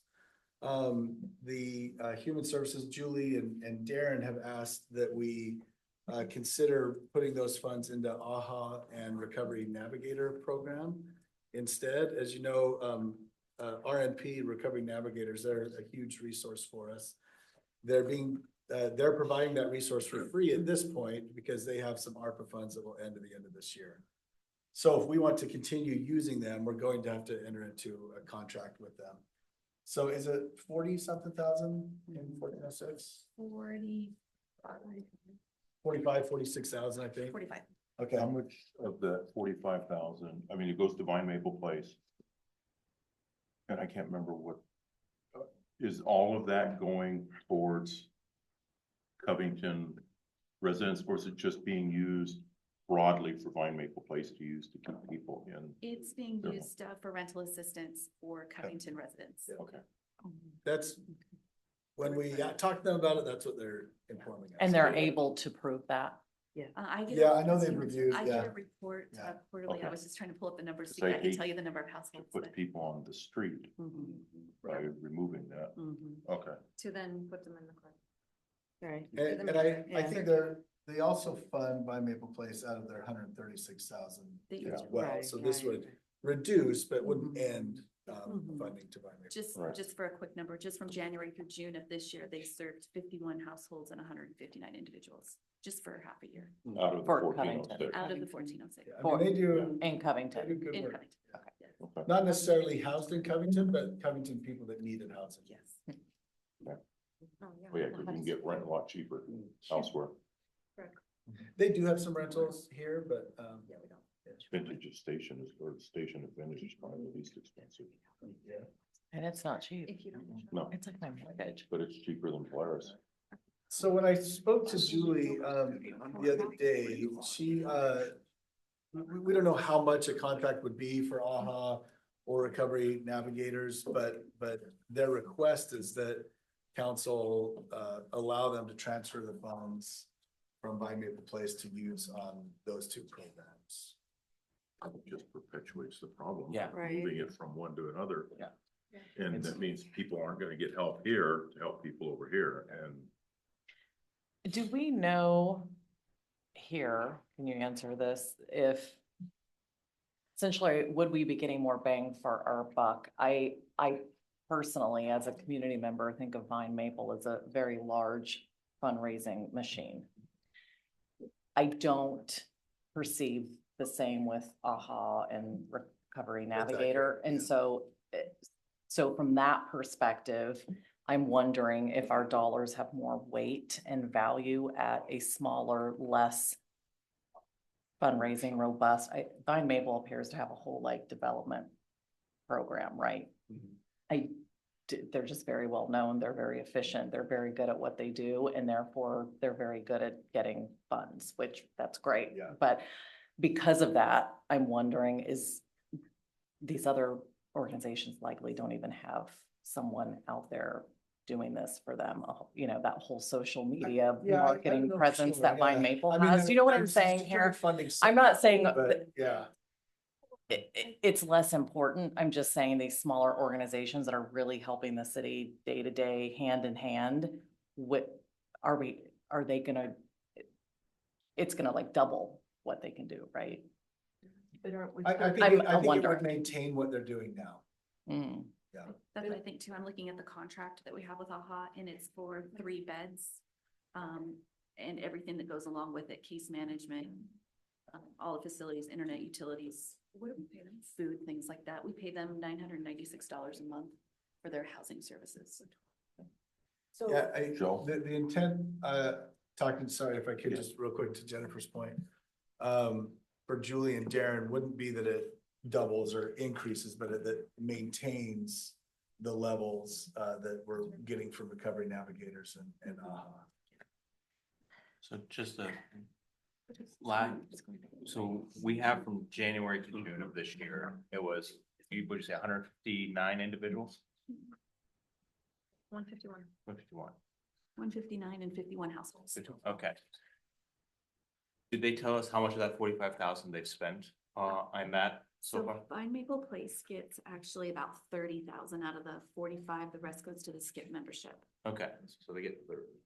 Ish. Plus what? It's Human Services gives them. 31,882 Yes. that That goes was to. away what Vine Human Maple Services, Place. Oh. or was that was during, no, that was during when we had our funds, never mind. Plus whatever Human Services gives them. Yeah. Right, right. It's included in that 31. No, it's. No. How much do Okay. they give them? 20? I believe they give them $35,000. Yeah. So They And get it six- could depend on the year. But the Yeah. 35,000 that Human Service gives them is not relegated to Rental is. rental assistance. Whereas we take that, I believe the mayor's right, where it's just going, if we take away that 30,000 rental assistance that they're getting, we're gonna have 51 families, 159 individuals are going to then be serviced by AHA and the Mhm. Recovery Navigators program to find another place to live. But my That's what- point but- was, Vine Maple has much deeper pockets. than They these other do, ones. I agree, Vine Maple has much deeper pockets, but it's just perpetuating, it's like, you're gonna move from the place you're at. to the safe car park now, possibly, or completely somewhere else. I think we need to have something, but I don't think taking that 30,000 is a good idea. Debbie, then Beth. Yeah. So, but are we talking about two different populations of problems? That's what we were just is helping people that need recovery services Right. And housing. and housing, and Vine Maple Place doesn't deal with the recovery services, Right. but they're helping with housing and rent. It's definitely two Assistance. different populations. Exactly, so I think we're talking about two different buckets. That's a great point. Okay. Beth? And then just so that I feel like I know the answer, but I want to make sure I'm clear. The 1406 funds, there's about 31,000 that gets to Vine Maple. In addition to the 30 on the human services roster, right? So, 35, for this funding cycle. yeah, yes. And the stats that you gave us was just on the 1406 funds because they have to account for that separately. So if we kept the 1406 to Vine Maple, and then we took away their line item from the human services fund and spent more of it on AHA, then we're kind of splitting the difference, right? Like, we're still seeing services for Covington residents from Vine Maple, but we're also giving them a funding balance for, But that Cause it- action would take 35 out of the Human Service Commission's budget. but it's gonna end up getting put to AHA anyway. It's just moving to a different pot. Then we're taking control of that budget, is what I'm saying. Well, I mean, we need to do what we need to do. If the buck stops with us regardless, I mean, that's. And then our staff is asking us to do that.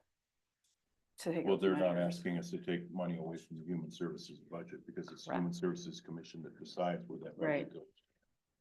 So even if we were to pull, we would have to pull the 31,000 from their 123,000, 136.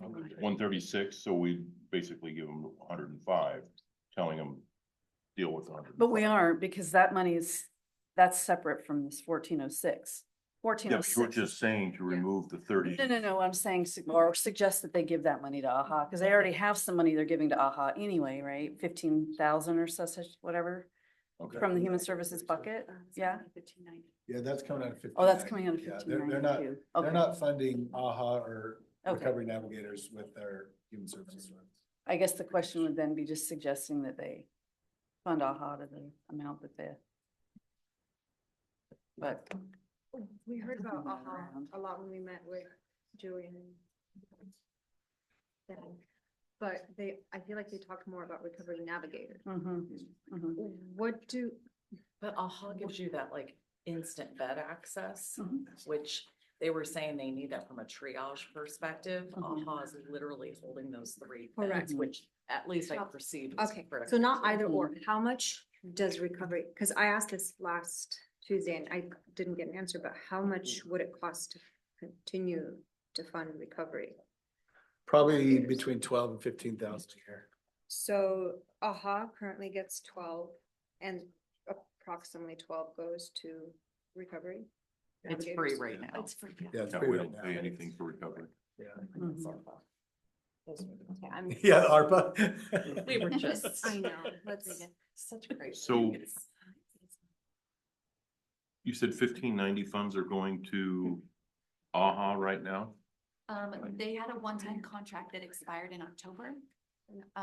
They've got some extra funds that they used as kind of a stopgap to get them through to the end of the year, but there's currently no contract for AHA for next year. So what can I'm sorry, what can the 1590 funds be used for again?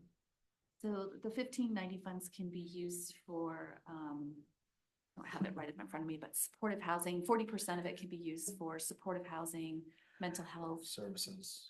services. But with the 1590 though, we were talking about 1406, but 1590, after Darren and everything else we're spending, we have just over $10,000 left. That's it. There's not a We have that lot. one-time bucket What's that? And we have that one-time bucket. of of 500 and some so, K. yeah. But as far as ongoing, we have 10,000. So our recommendation is not to touch that because as Darren's salary increases, as Yeah. costs increase, it's going to eat that up over the next couple of years with 1590. on to Jennifer's point, we have 579,000 of a pot of money that we've saved up from 1590. So we could get into an ongoing contract with that, but it will eventually end. And the question will be at that point, do we end that service or how are we gonna make up that cost to continue that service? And I would be concerned about losing sight of it, not that that means we would, I'm just. Yeah. So you said 500. 579. That's what we estimate by the end of next year. I've got about 547 in hands right now. And then AHA is, we're paying $990. That is just for the housing portion. And And we're that's- paying, there's also a transportation portion and we pay, And that's coming out of 1406 funds. that's, for this year, they were approved to use 1590. Because we had a little bit extra in the base budget. Okay, so we don't have any 1590 funds anymore Correct. left. Correct. Other But than we the one. could use 1406 funds. Well, we don't have any base. If we don't change 1406, we don't have any extra funds there. So we'd have to use the 500 and some thousand. Which is not sustainable because it's one-time funds. Go ahead, Beth. You said that we are taking about $15,000 out of 1406 for AHA, right? That's how we're paying for AHA too. No, 1590. Oh, it was. And just, that was just for this year because we had a little bit of wiggle room in in Darren's base budget where we had some savings. So they did a one-time contract that, just through the end of the year. But you were saying like our total 1406 is about $45,000, but we're not giving all of it to Vine Maple. We're only giving. We're giving all of it. Skip gets it. Skip gets a Skip, portion for the that's membership. Skip, Yeah, yeah. all right. I Thank forget you. about that. Yeah. Team Okay. skip for the membership. So what's the transportation cost per month for AHA? I am just looking at that. Let me see if I can find it. If I- we did, I'm sorry. I would say I don't know if the transportation portion would necessarily qualify. I think it would. But I believe that the housing would because it specifically talks about supportive housing and everything that goes along with it. So I think if we wanted to, we could cover that out of the one-time pot of money in the 1590 if you so choose. But I'm not sure on the transportation. I need to read through the contract. And we don't know how much the contract would be for RMP. They're just trying to. 12 to 15. yeah. So about 30,000 a year. So we'd have 10 years, well, not including growth, 19 years worth if we didn't ever add any more into the. one-time. And if there were no cost We won't be. increases. Correct, yeah, well, yeah, Yeah. yeah, It won't. inflation. I'm just saying. And it would buy us time. Yeah. I mean, And also just a reminder that those are based on sales tax collections. So as your Yeah. tax collections go up and down, I mean, that one-time pot of money that we kind of have right. is what it is. right. It's not going to change, but. But that one-time pot could sustain us for Couple. Yep. A little while. So Could we invest that money and actually grow it? yeah. Is it already? It's sitting? already invested. Yeah, they It's do. already- Okay. at about less than 1%. Yeah, something like Why? that at the moment. Why is it not? 0.5. Make a killer So- bill on Let me that. put it in my. Regan? Is Is this the point where we discuss if we want to use that 500,000? Yeah, this would be, yep, yeah. So, okay, so before us then, first question is the 1406 funds. Well, we can think about it, but we've got the 30,000 going to Vine Maple Place, the rest going to Skip. My opinion would not be to touch the money going to Skip, but Vine Maple Place, even though they do have the funding available to do more fundraising, will they be able to raise that extra 30,000 to cover our resident? And then, so would that, if we stop that, that would perpetuate possibly now ending up people elsewhere. So that'd be the first question is, do we continue Vine Maple Place funds out of 1406? And then going to the 1590 funds of the 500 plus thousand, do we do a short-term fix of the funding for the Navigator program and either or both? So that would be the question on the table. Christina, If I may. I don't think we should touch Vine Maple's money. They do good work. Though they're a big organization, they're probably well-oiled machine by now. And we do have that pot of money. I'm not saying to commit to the 19. Drain it, yeah. Yeah, but I'm saying A couple year contract. things, maybe. yeah, even up to 5. Yeah. I would like to see that split between AHA, well, not split, well, the 30, whatever AHA needs, which is 12 or so. And then recovery, 12 to 15. I would like to see both of them funded tentatively, Yeah. small contracts. So at 5 years, at 30,000 total, it'd be 150,000, so that gets us, pushes us out until we get another funding Correct. source, if Okay. something comes up ahead of time. Things change. But with a 5 year contract, that would probably give us more stability with those two organizations. Exactly, and they would have something to, a backbone to fall back on, and then, I mean, in 5 years, who knows where Lake Point is, and Right, the tax right, dollars are gonna exactly. change significantly, and Yeah. just to get us over, I mean, this is a clear need. These are two different populations, I don't wanna both combine Maple, but I would like to see the ongoing incredible work that I AHA agree, does. especially as we're tightening our belts, it's, this Yeah. is the area where we don't Yeah. take money from. So is there consensus to leave the 1406 funds as is? Yeah. Okay, so leave 1406 as is, funding the Skip and Vine Maple Place at the percentages that you've got set up. And then any other discussion on the 1590 funds that Christina brought up, going like a 5 year contract? 15,000 for both AHA and 15,000 for. Let me ask Go you, ahead, I'd be please. more question. comfortable with 3 years, but. Right. Okay, Yeah, that's fine, 3 years. It so doesn't matter. just on the amounts council approves, we could potentially be able to pay for the transport that AHA does.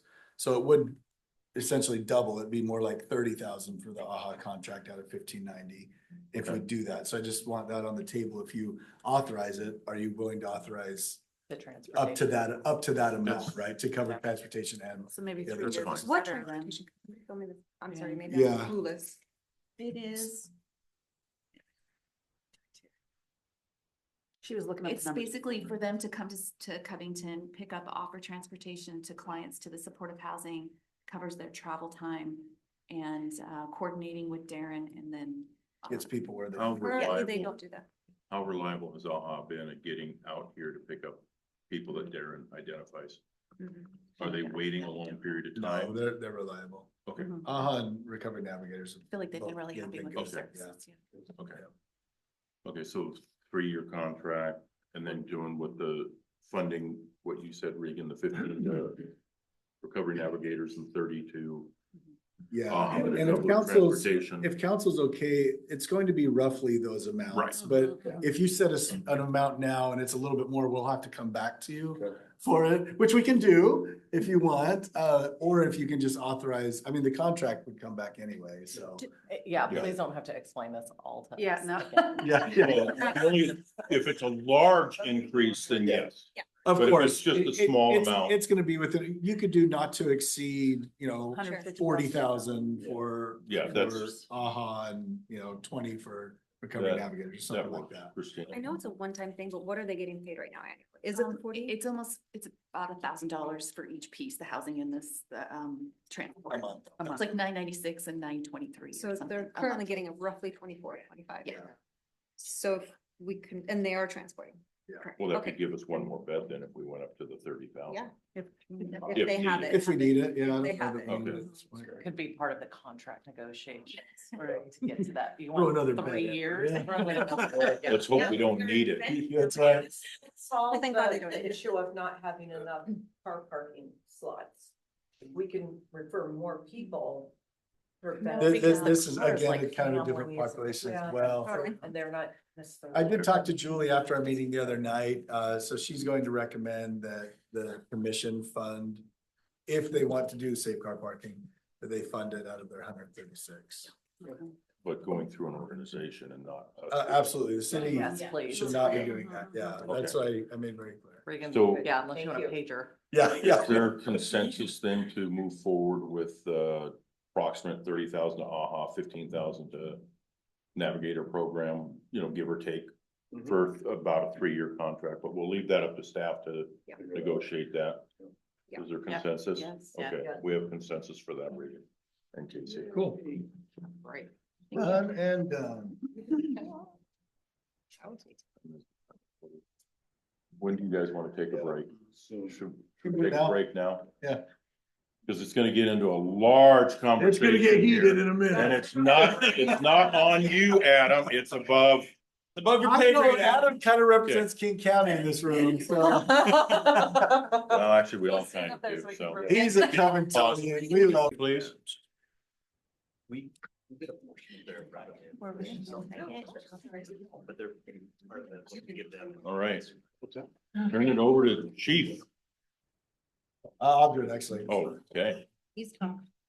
So this is just, there's no real decisions to make on this right now, but just to continually be aware of these costs and their interaction with the remaining of our budget. So as you can see on the graph, since 2016, we've added 4 FTEs to our department, which would equate to just over $800,000 in additional costs.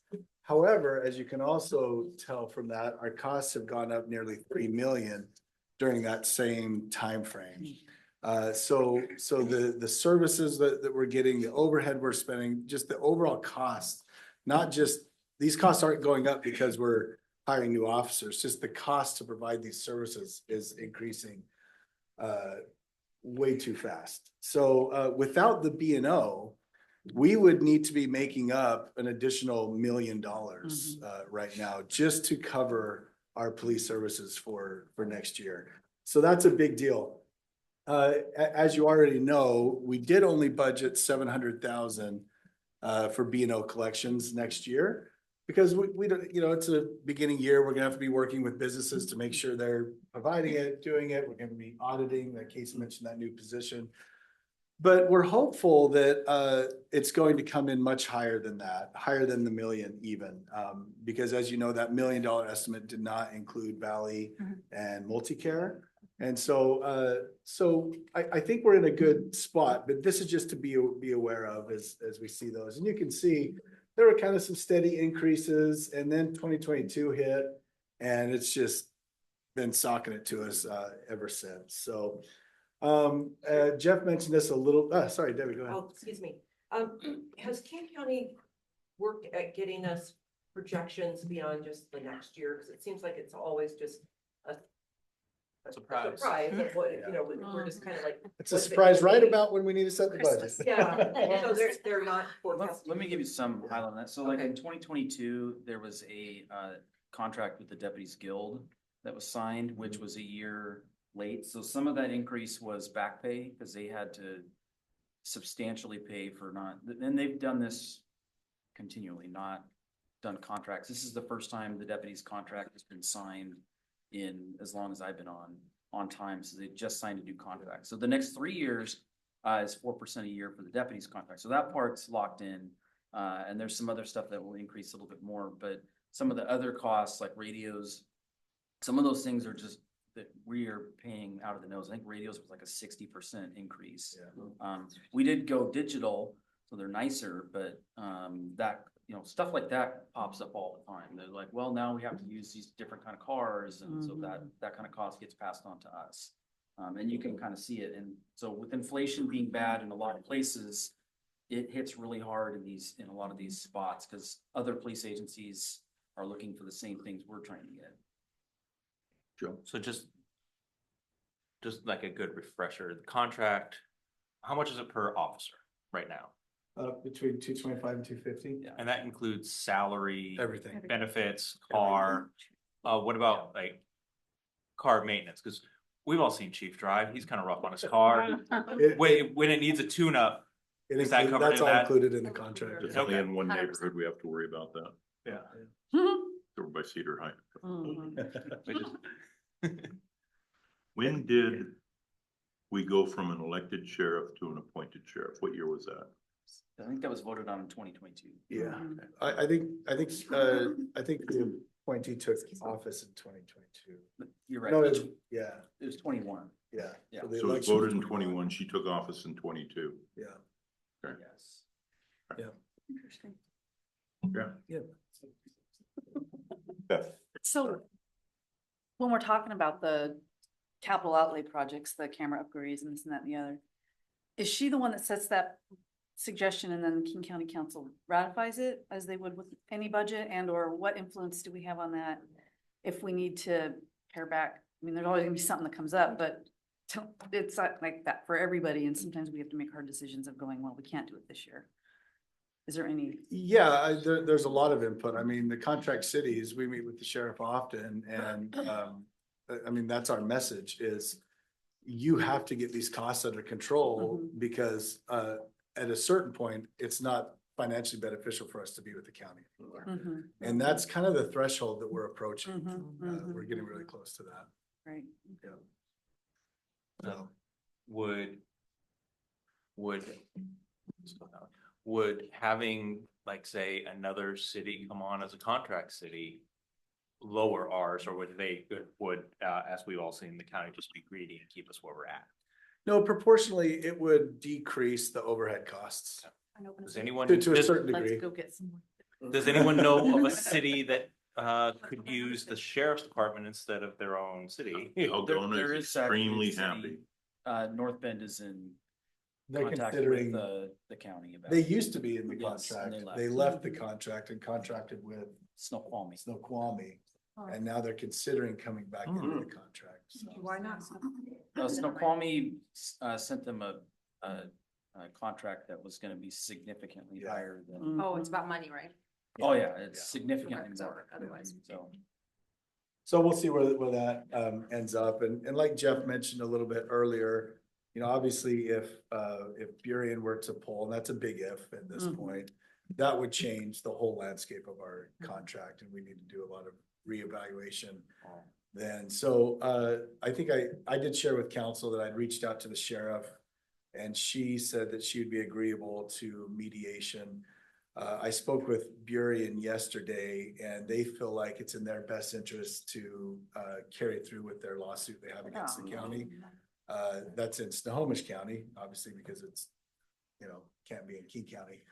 So they feel like they've got a pretty good chance at that, and that would allow them to recover a lot of attorney fees and have breach of contract, and so they don't think they would get that through mediation, and they're probably right. So at this point, mediation won't happen. So, that's unfortunate. But anyway, that's kind of it. Obviously, we love our contract with King County is wonderful. We get incredibly well-trained officers.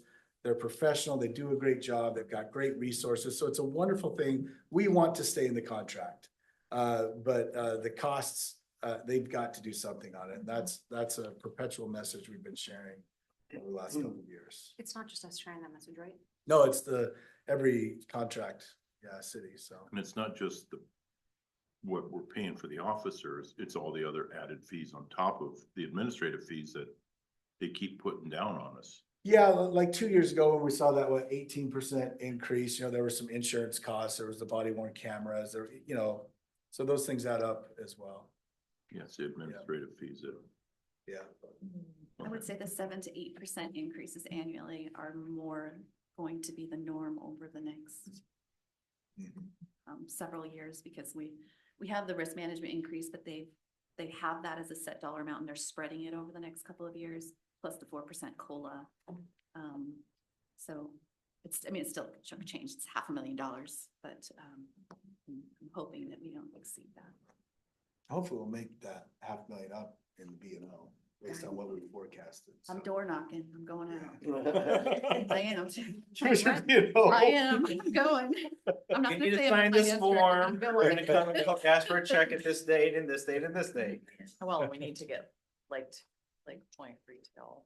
Oh, that would be amazing. Yeah, I mean, obviously that's a huge, right? If we roughly generally calculate about $3 a square foot of commercial space that the city will bring in, put in 1 million square feet, that's another $3 million to our general fund.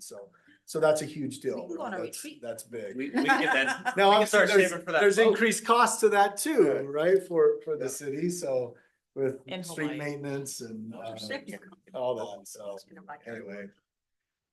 Anything else on police, public safety there? Okay. So now we just turn that on. Doesn't want to switch for me. Ethan broke it. I think we need to add There that you to go, the budget for Ethan. next year. Need duct tape. It's just a laser. Not that that tape fix was. Yeah, I know. I worked really hard on that. Well, that was math. There you What Chris says? Just me anyway, so don't worry about it. Oh, we worry about you. Well, I mean. You want to go I the gotta- other way with it, Krista? We're gonna get into the cuts now. That's what start reviewing. Start reviewing now. And Jeff, just let me mention on the PFML, so I looked at it just a little bit more, and, so it is increasing from 0.74 this year to 0.92 next year, but only Okay. a third of that is the employer portion. Okay. So it's only about $7,000. Okay, Way better, way better. Is that the family leave? Yeah. Yeah. Yes. So, I am, yep, I'm getting here. No. This isn't. Zoom in on with your camera. Can I get binoculars? I printed my own because of that nonsense that you. You didn't tried bring to give us at binoculars? the Council meeting. I'm sorry. he's only gonna give you one and nobody else gets it. I know. It's the list of budget reductions for L. Well, I'll be doing, we'll have it. Oh. I have a student, right? I have a Okay, student there who we writes go. all I of just, this. that's right. I'll just look up there.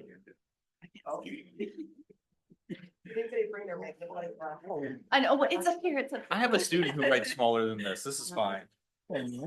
That was me trying to get it on one page, and then I went over to the copier and I was like, oh, that's. All right. right. I'm So we're just gonna- starting with, I'm gonna shrink a couple of these so we can get it onto one page a little easier. So what we could do is, we put some comments in there so you can kind of have an idea. The text in red, I included, if we, Case, are the highlights not there anymore? We just put it in the recommendations column, the ones that we. Okay, so we put, right, so if you look at that recommendations column, that's kind of what, we put together the other day, I think Thursday or Friday, we did that. That just kind of, it gets us to where we need to be. So it's recommendations. The whole list is recommendations, but then we pared it down in the recommendations column. But obviously anything's up for. council and how much discussion. are we looking to, that we need to cut? 571.5. I didn't see We're Right. doing the recommendations. That's Nine. nice, because when you look at it, yeah, Yeah, It's a lot. it's a lot. yeah. And so if we make these recommendations, or if we go with these recommendations to reduce expenditures, if revenues change throughout the year, we can come back, say in second quarter, halfway through the year to reevaluate. Yeah. Yeah, one of them, one of the items I put on was the police reconciliation. If we we put on there 225,000 that we could save if we eliminated one shift per week, right, Adam? And that was our lowest call volume shift. And I talked to Adam because we don't want to start cutting shifts. But what if we just cut the Sunday from one o'clock or midnight to 10 a.m. shift on Sundays, because that's the lowest of that shift. So that's about 75,000. But the comment in there is if revenues come in higher, we should keep that position first, that Right. position filled, so. Do you wanna go? Yeah, Let's just yeah. go through each one. Okay. Okay. So we have the reduction to the transfer out to the street fund, and the 131,000 is the dollar amount that I was talking about, that they're above their fund balance threshold. So this was kind of a plug number for me. Once I got down to the very end and I saw how much I needed to make up, that's where the 116,744 comes from. The next line, the 400,000, that is the general fund transfer that's going into the street fund currently, that allows them still to continue to transfer their money out to the overlay program. So we're not recommending to touch that at all, to keep those funds intact. Can you put a 0 in there? Yep. Thank you. Oh, formatting. But, we have the right-of-way landscape contract. Again, that's in the street fund.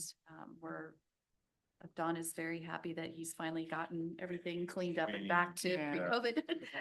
Yeah, and I'm not hearing from people, so I appreciate that. Seriously. It's really. I will say, if I can, I did, to expand on that, it was funny because we were talking about different things. And if you remember, the cut of that, number of years ago, it's literally taking this long for us to kind of really catch back up from all of that. It's starting to really look good, you know, but obviously you have to make adjustments at times. But like I said, that was one of the things where we were just like, yeah, it looks good. That brings something up. I know this doesn't have to do with budget, but you know, the new housing development by KB, when you come out onto Wax Road, Mhm. there used to be plants there. You can look at it. Somebody went out and hacked them. This line of you, because you couldn't see when you look to the left. Mm. So you can just see remnants of bushes there that somebody hacked down. I'm not saying replace the height because you can't see, but Yeah, Selena and I just said, yeah, yeah.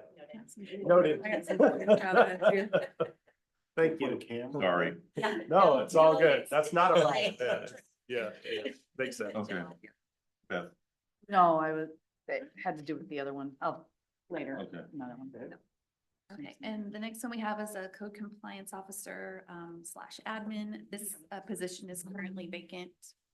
So that would be eliminating this position and just having our code compliance manager that would be managing our code compliance program. So we used to have 2 people, now we're down to 1. Then we're back down to Brian. How long ago? How long, when did she leave? Last year. No, it was earlier this It's year. early It was this mid-year. Mhm. Yeah. Okay. Spring? I mean, she came on and she got Brian caught up, because you have to also remember Brian was also a part-time planner because we had planning Mhm. roles that were deficient, and now we've filled those 2 roles. So Brian's really moved into more of like, So we're a halftime difference. yeah, about a halftime difference, yeah. And could we post as a part-time? Is there any savings there? Or is it, it's probably more like 2/3 at that point, right? Yeah. Because you're paying for benefits. No, and I was willing to give this position up for a different reason. Right now, the caseload is manageable for Brian since now he can devote his time to the caseload. Now if we want a different level of service or faster, like those Mhm. types of things, then Mhm. that's a different conversation. But right now, that's manageable. So I'd just say I'd offered this up for a different reason earlier this year. Like it. Assuming all level of service stays the same. Yeah. And then we have the reduction of the COLA. The amount that we had put in previously was reducing it in half, so from 3.6 to 1.8. And our recommendation was just to reduce it by a percentage, so it'd be going from 3.6 to 2.6. And that's the portion that would be in the general fund and the portion that would be in the street fund. And that's the COLA that we pay to on staff. Correct. Bill, No, I'll get to it at the end. I wanna hear it all. okay. So that's not, because I'm sorry, on the left, under the description, it shows that it is reducing it by half, but the 62 reflects by 1%, correct? Just 1%. We're just lowering it to Okay, 2.6 instead of 3.6. That COLA is based on their new adjusted salary after the survey. Correct. Right? Well, the COLA is based off of CPI. Uh, That's the yeah. 3.6%. Well, true, but what we choose to give, if it's the 2.6%, Mhm. is based on their newer increased salary and stuff. Based on the salary study. We would Yeah, just start based on the taking new a whole wages. again. And that happened, yeah, because Yeah. we did this a few years ago, we Mhm. didn't provide a COLA, you know, and so when we did the salary survey, we were below in several positions, our comparables. So as we look at things that we're going to cut, and you mentioned this on another one, if we get kind of dug out of the hole, can we earmark a couple of areas where if conditions change, we would go back and improve? And prioritize those ones. that Yeah, are in the budget. because Mhm. I felt in going through this that, you know, in keeping up with the cost of living, and yes, everyone got, potentially, everyone got an increase in their salary based on the survey. This should be one, I feel, that if conditions change, we would go back and add that back in. I don't know, that might be a lot of work to do, to go back and add that And it additional would be- 1%. Retro depending on Yeah. when. We could do retro pay. Okay. We like spreadsheets. That's fine. You like spreadsheets. It's really hard to keep track I of. know. If and when conditions change, can we prioritize which of these we would want to go back and rectify? First. Okay. Next. We have a reduction in the professional advertising in the executive budgets. This would allow us to continue to do everything that we're currently doing, but it wouldn't leave any additional funds for anything unexpected or anything new. Is that correct, Carla? Pretty much, yeah. So this just gets her just what she needs to get by for next year. And then we have a reduction in the central service office supplies.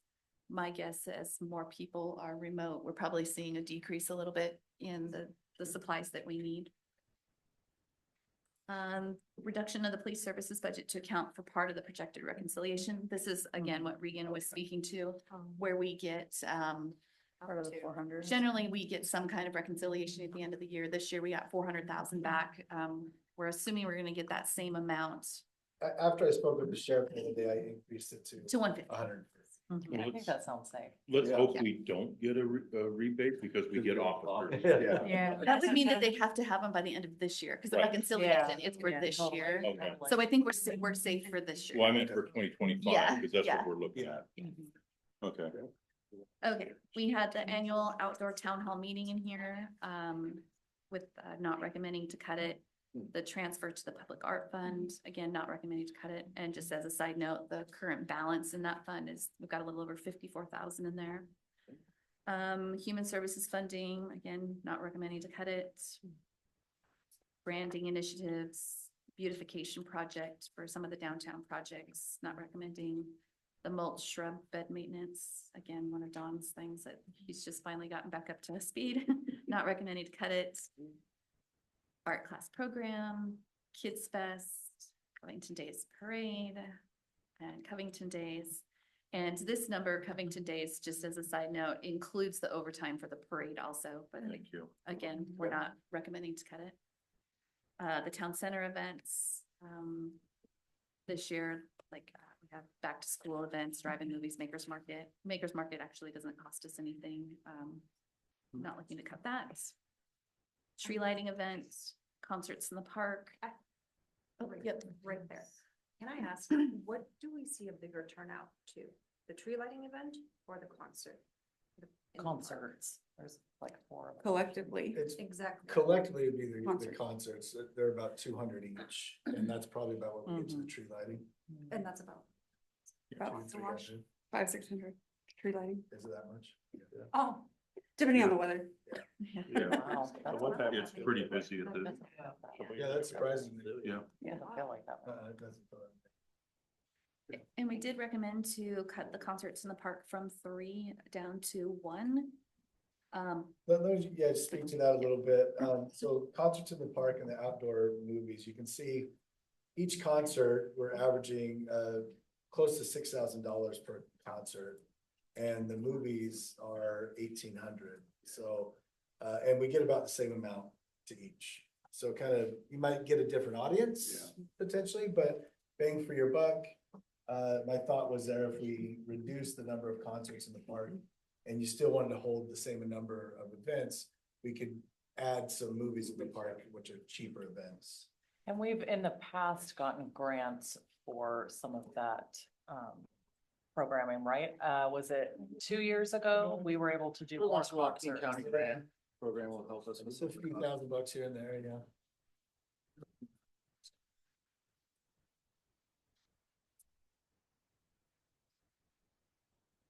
Okay, so that amount, 11,747, is a recommended cut by removing one event, 2 events, Yeah, that would be only holding one concert. holding one concert.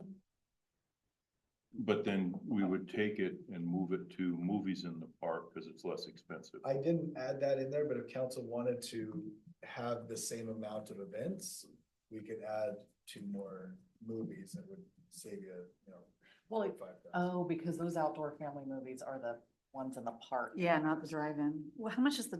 I prefer the drive-in, just heads up. Yeah. Oh, we can do. Well, it's 'cause you're those- talking- Because it's earlier. Movies are part of the decision.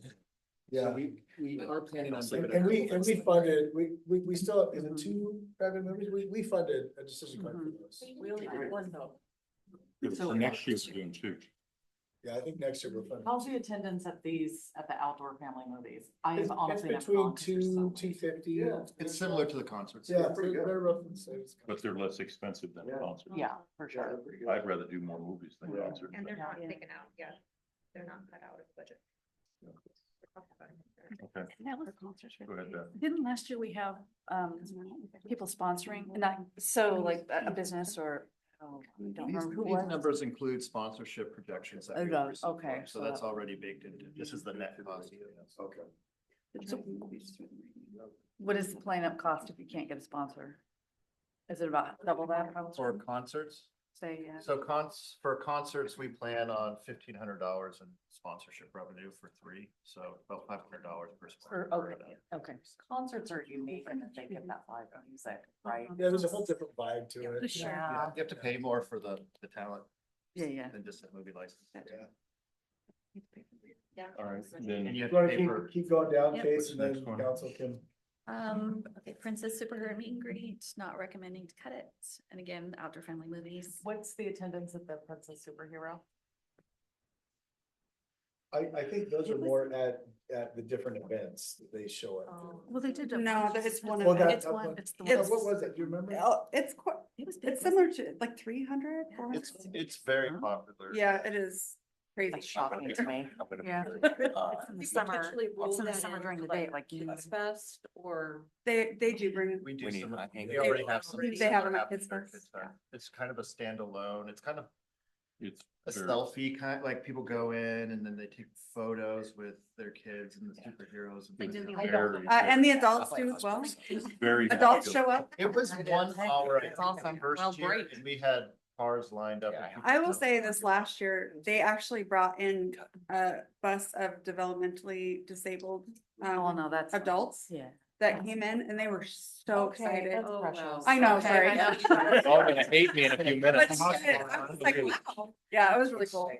Next one is what, reduce minimum, That's the officer. Again, this is the one that Regan had mentioned where we could, Do 75. it's currently the overtime that we have because we're understaffed at the moment. So this is a one shift that we could cut. That's our lowest call volume, shift. if we Oh. fund that, or if we Yeah. decide that, I wouldn't advertise it. Oh, it's gonna be knowledge. That's why this wasn't in your packet. So it's not public. But this is one of Could we flag that one as well, that Yeah. if conditions change? I don't think we should even touch that. I know. We just passed the B and O tax for public safety, and the moment somebody will find out that we have removed a shift, even if it's Yeah, that's not overtime, good optics. they're going to come and say, well, we're not paying the B and O tax now. Well, and in the spirit of full transparency, we have unallocated funds. So if you recall, when I first sent this out to council a couple weeks ago about being prepared, Mhm. I think it was 1.5, 1.6 million that we needed to make up. But because we've been really smart, we do have unallocated fund, we're at 5-6 million in there currently, but I took $1 million off the top of that to cover some of these overtures. So we still have 5 or 6 million in there. I don't, it's not a good thing to just, hey, we have that, let's just pull from it, let's not make these kind of decisions. But there is that, There's a little we already took $1 million from it to make up for some of the deficits, but. Okay, Christina. I mean, if we're forecasting roughly 400 and the year is almost over for the police, Reconciliation. reconciliation thing. And we're only budgeting 150. I think we're safe Yeah, to say. There's a few things here that, like even what we're gonna bring in, we're assuming the minimum. But this, I think that's a big one, the reconciliation. That's a big cushion that I trust that we won't have to tap into that 75. Or we could just actually increase it to like the 225. I mean, how confident are we that? You want to reduce it to 225,000? That- The Okay. reconciliation. Yeah, she's on a different one, the Okay. one up above where Sorry, I what did we- recommend one fifty. Okay. Which we Yeah. thought 400 left. Mhm. Yeah. Okay. Yeah, and you recommended 150, so you're And he recommended 150, very ultra safe. Can we be? Okay. It is ultra safe. more Can we aggressive. say- Oh, we're aggressive. Yeah. Yeah, that's nice. You're right, it's all about optics. Yeah. Um, Because I have a problem with that, and I have a problem with the code.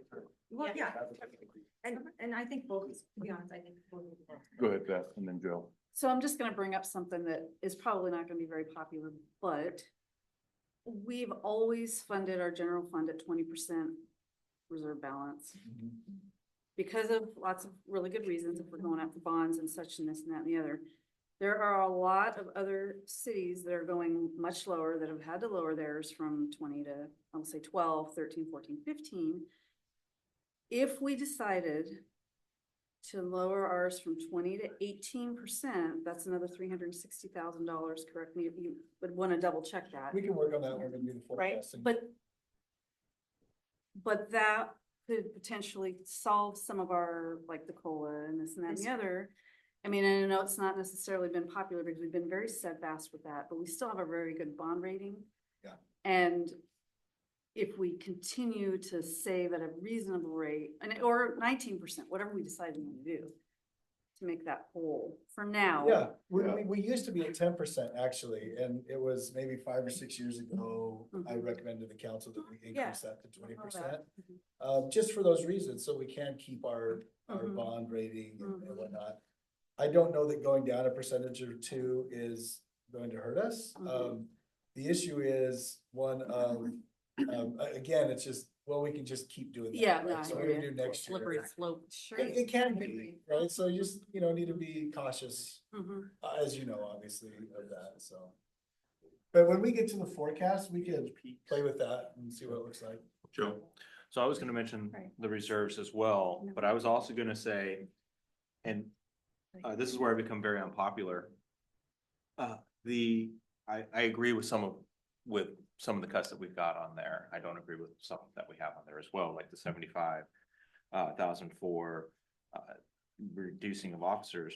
When I originally was going through all of this the other night, I cut one concert and cut one of the outdoor movies, but the concerts I would, if the movies are way more popular, then yeah, cutting two of the concerts, I'm good with that. The reduction of the COLA is, I also don't agree with that, but if we have to do something, and we can always go back and fix that and retroactively do things. I was saying we should have cut that full 113. And then also cut the art class, which I feel like I'm about to get a death stare from Jennifer on. She's smiling, actually. Yeah. Well, it's because he knows, because he gave me a preview of this. I gave her a preview of this. It warmed you up a little bit. We have. No.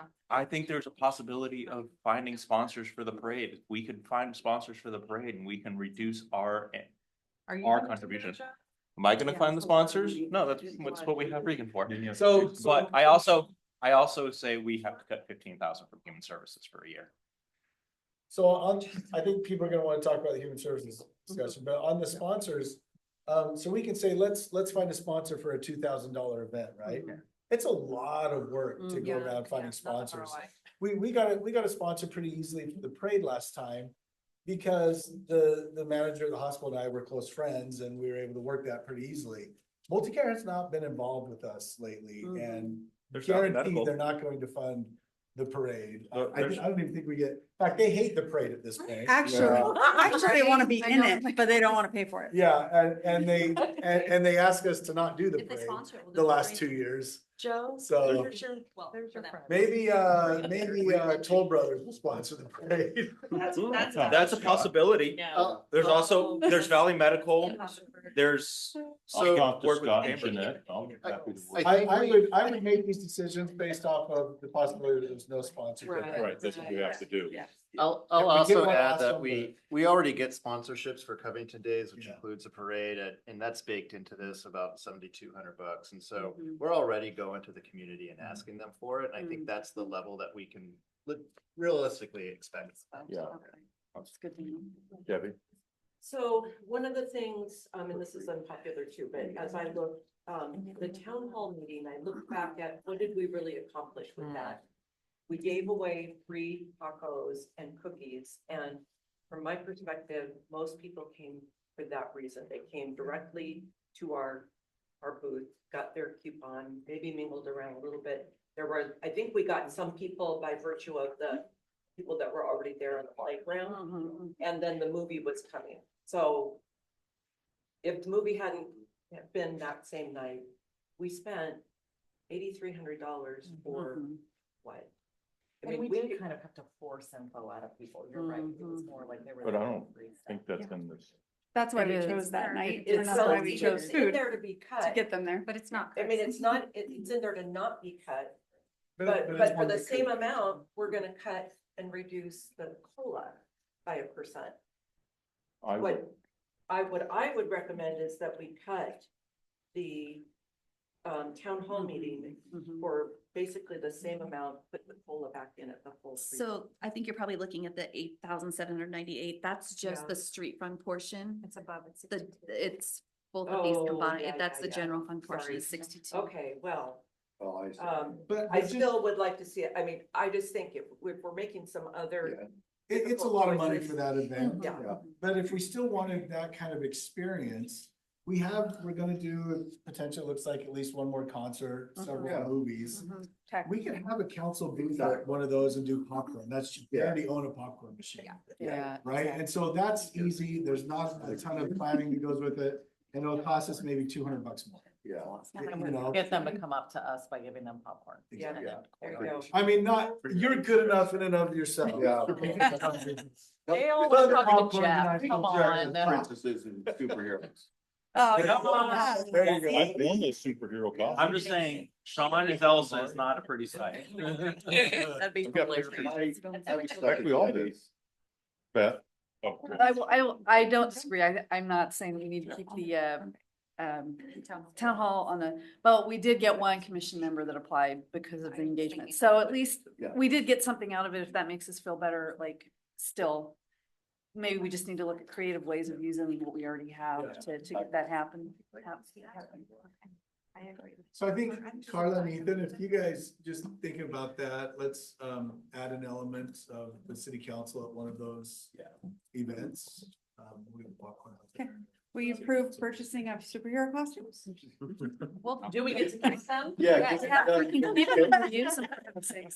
I think I've still got mine. I already got Karma. You just put a cape on Karma. But seriously, All you have to do is buy capes and masks. That's what we did in the chamber that one year. I think so, yeah. You're gonna highlight what they Yes. like. Yeah. So as we go through this, Casey will highlight what council decides to cut so Okay. that we can track it out. So we just highlighted the town hall. Okay. I think there's Is that, consensus. is that the process you want to do? Is let's go through this, or do you want to go to the next section? What do you prefer? What next section? Because you said then we need to go through. No, it just, yeah, if we just go through this. and Okay, let's decide just which go through one's this. council, Okay. Yeah. There was just a little bit left at the bottom, so let me just, Okay, let's go. yeah, to the bottom. So, we said our required reduction was 571.5. I actually got an updated property tax worksheet from the county, so our property tax that's currently in the budget, we'll be getting another 30,000. Okay. So that helped offset it a little bit. Wait. Okay. So that was just an additional revenue that So came we only in. needed to reduce 540. Yeah. Okay. So That's easy. Then currently, since I just added that town hall in there, now it says we have a surplus of $8,320.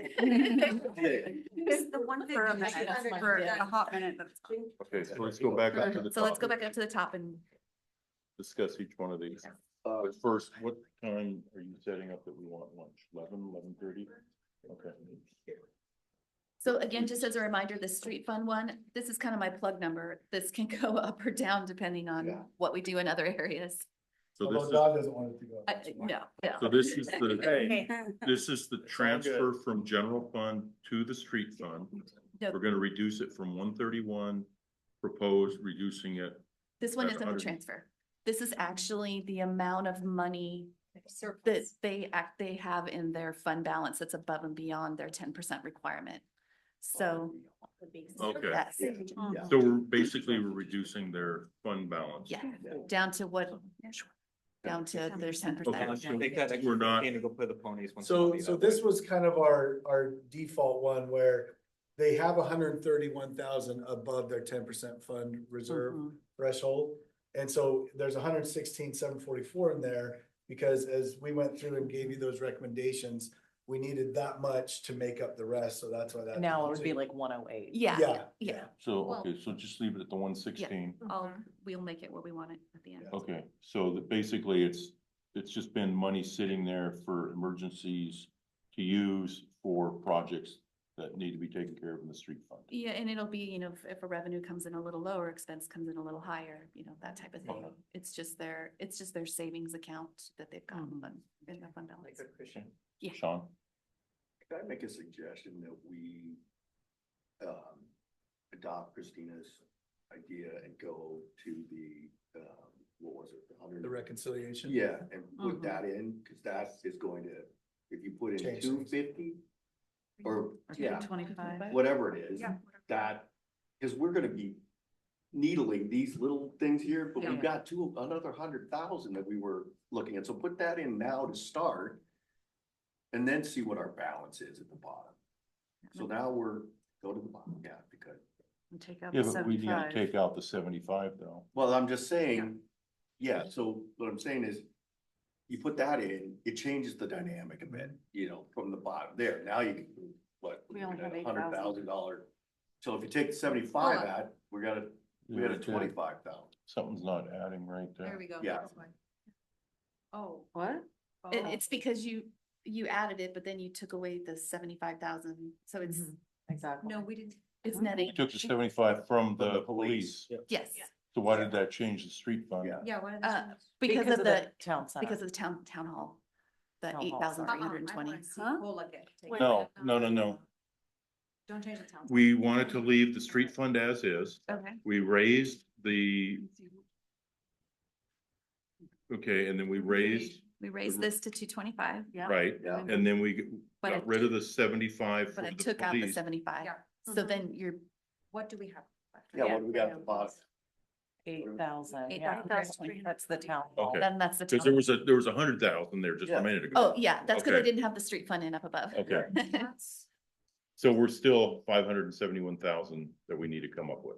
Yeah. No, no, no. 563. No, No, that's we're our eight- total we're starting 8,000. Oh, we're 8,000 So today. we only have, but that's if council wants to approve all the Yeah, recommended. the one, yeah. Okay, exactly. so let's go through and highlight the ones that council. Right, At least the majority of. so let's council go agrees through with. each of those. Then we'll add up and know where we're. So we're leaving that as is.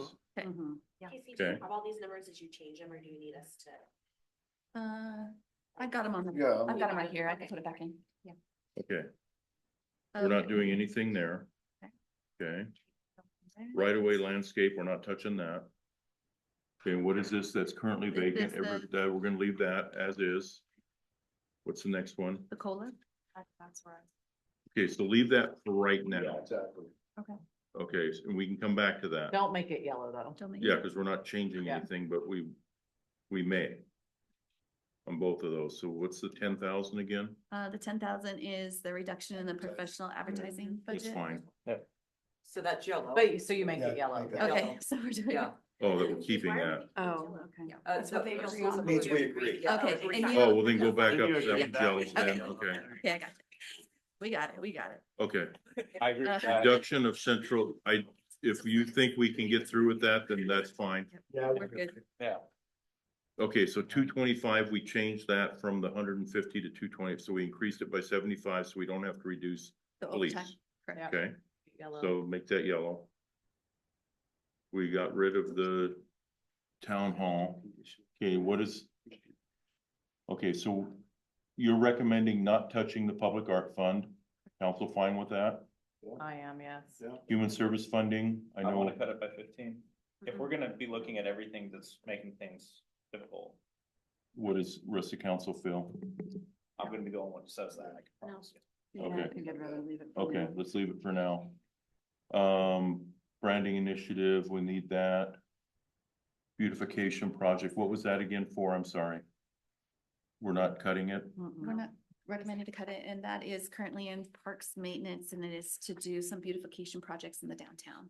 Okay, But Like the then we're hanging gonna make it baskets yellow. and Yeah. stuff, yeah. Yeah. Right, so we make it yellow, Uh, because we're agreeing that. no, we're not cutting. Oh, we're not- we're not we're- cutting it. We're not Yeah. cutting it. Yeah. Okay, There's So no you put that recommended back in. cuts and all of that. All of these, these, all of okay. okay.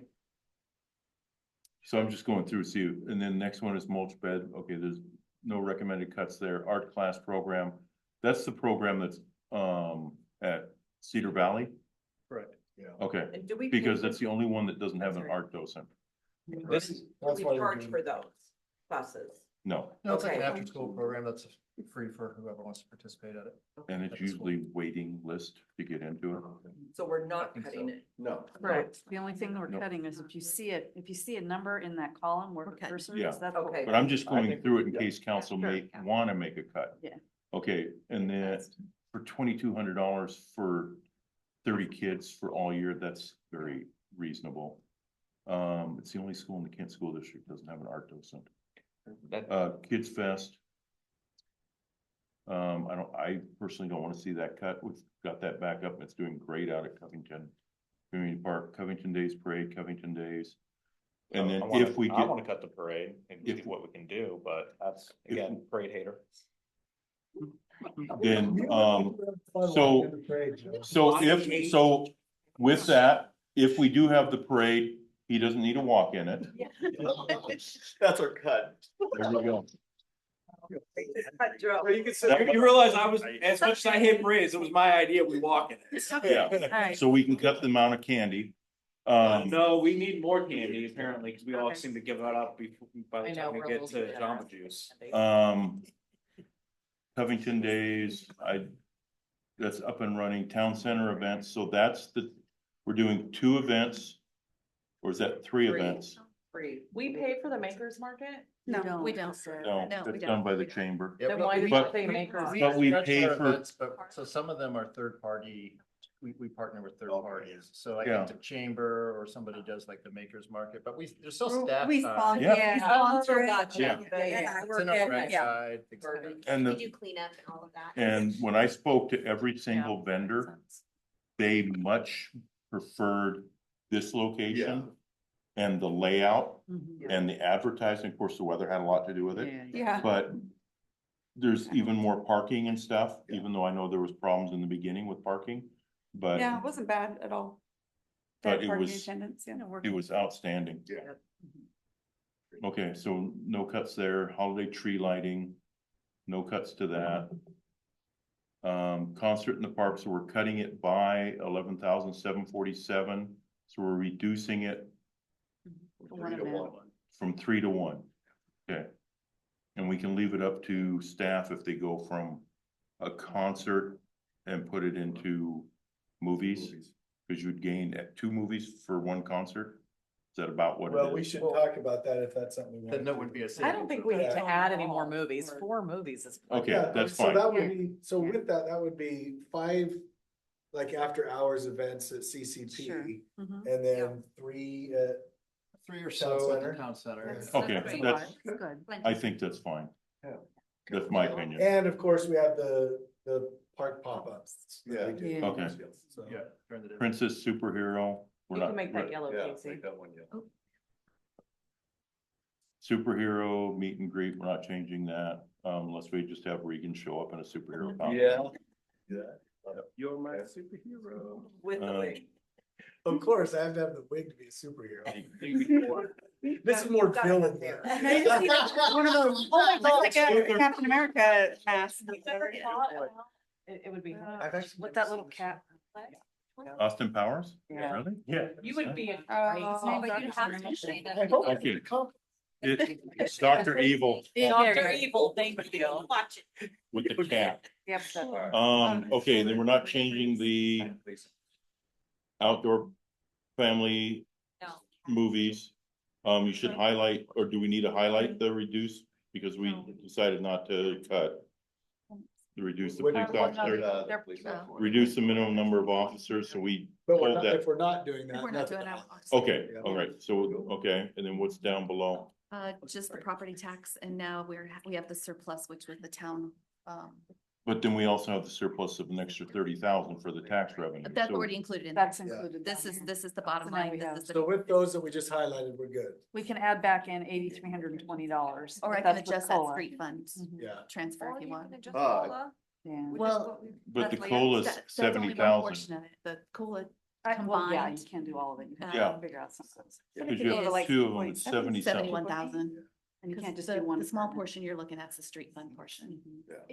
I know, but I mean, well, I guess it makes sense to go So if we- 0.9%. If we add the streets, Yeah. if we add the COLA back in at 71,000, then that means we are 63,000 short that we have to come up with in cuts. Yep. I think, Go ahead. I liked, Gabby's idea that, you know, we need to definitely prioritize what we've got left now and go back if conditions change. I mean, and even- So, oh, go ahead.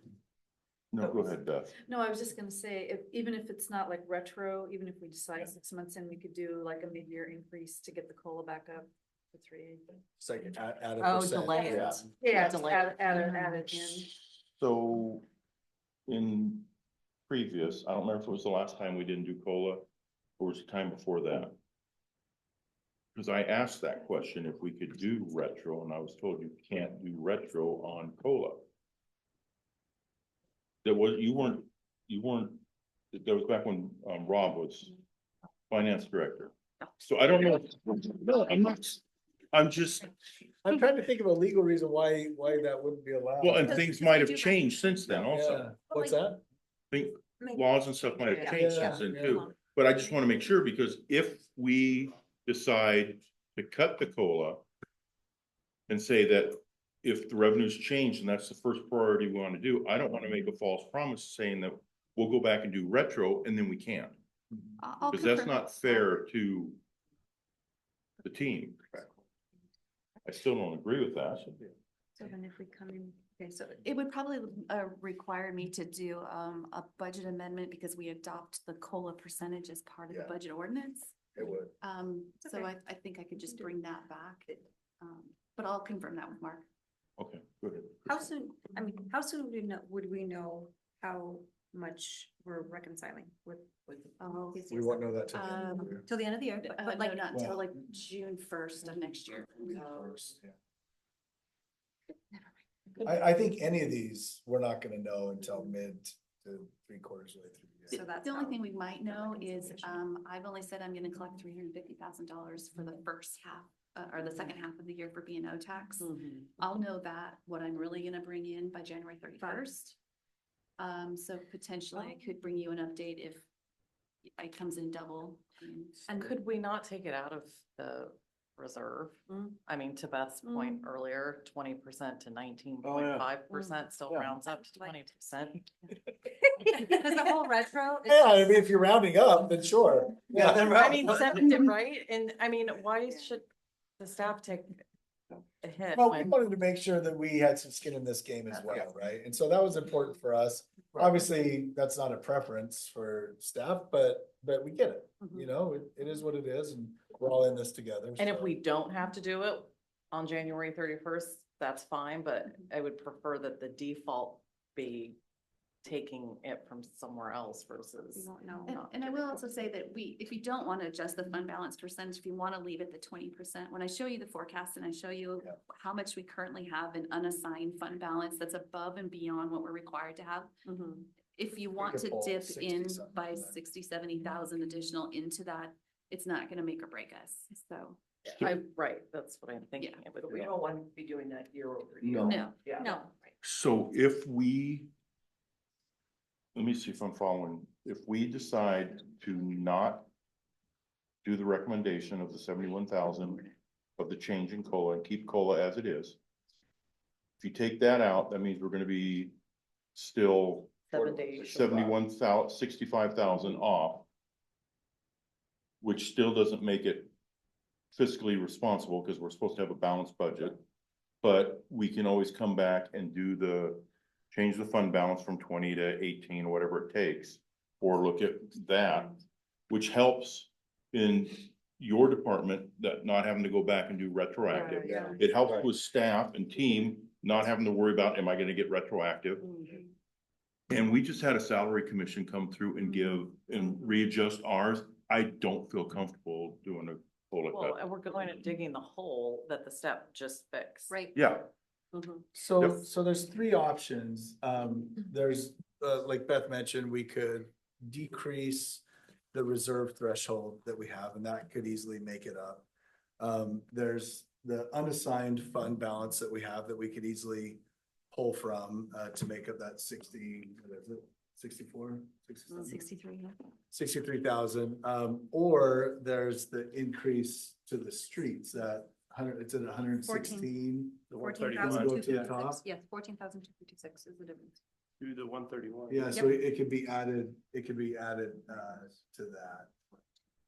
So that makes it a little less that we have to draw. Well, off of fund you could, it would dip below their 10% threshold, but you could add the 64,000 to that. It would be under 50. My preference would be that if council wanted to fully fund the COLA, it's done through our unassigned fund balance. I would go And along with that. what's the reasoning? Reasoning, so if we, I'm really hesitant to start decreasing our threshold for what we keep in reserves in the general fund. And I don't want to take too much from what streets needs to operate. And so the easiest transfer, and there won't have to be this, let's evaluate how revenues are coming in next year to see if we need it back. It would just be, we pull an additional Right, and then coming 64,000 back to from council, unassigned. the work and going through this again would be. Yeah. And So I would we want- appreciate you bringing the suggested cuts. Yeah. Because that's what you do. You're very good at being fiscally responsible and help make sure that we are running on a well-oiled machine, which for 10 years, probably 10 years in January, that, you have done excellent at. I still remember your interview when you came in and said, I've looked at what Covington has, I've looked at what we can do, and here's my suggestions on what we can do moving forward. I still have that. I had that in the house fire and I saved it. I saved that on the done, Selena, done and moving on. Okay, Beth, So, Maybe. Yeah, I think, just delicately, totally fine with whatever Regan's suggestion is. One thing I will say though, is we're looking at this. And I'm not trying to I'm not trying to use that reserve fund balance to, like, we've got to preserve it to a certain extent, but there's some stuff on there.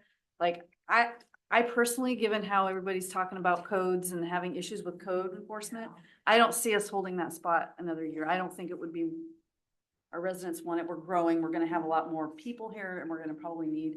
So I think there's some stuff on there that we might be able to bag off for a year, but at some point, we're gonna be in this same spot this time next year and, you know, yeah. that would be a good thing if revenues come in, we can look at funding that. I mean, It's a good recommendation, Beth. It No, really I is. So, agree. I'm not- you know, it's something to consider, Yeah. if not this year, in future Yeah. years. Or even part-time. So, Okay. We want to keep the COLA at what it is. We all agree that our staff is well worth it. We're looking at 62,499, and my numbers may be a little rough. This is quick math. I teach English, not math, so do forgive me. We take 15,000 from human services. We cut the art class. We cut the Covington Days Parade. That's 38,570. That's just over half of that. So we can keep that. We throw in the 8320 that we saved already with everything else. We're down to 55609, and we're almost at keeping the COLA at the same rate. That is an option. It is a very unpopular option, but that is an option we have. You know, throw the parade in too. I did. Yeah, throw yeah. the- Well, I was looking at the things that were kind of discretionary. We can't cut the mulch shrub bed maintenance. If we wanted to cut the public art transfer, which I am 100% sure no one wants to do, that's 22, but we won't do that. I mean, Kids Fest, we've already said we're not touching that. Covington Days might go down a little bit with no overtime for the parade, but that's not enough. That's still probably not $5,600, but if we're cutting the COLA by $5,600, that's, you know, pennies at the end of the day for the year. If we wanted to keep the COLA, that's one way Well, we we could do can it. keep it with the unassigned balance. That's, if we're. but if we Rather can't. than taking from But we human can't. services, I mean, the But we most can't. vulnerable is not where you take when things are tough financially. I mean, that And feeds that's the problem.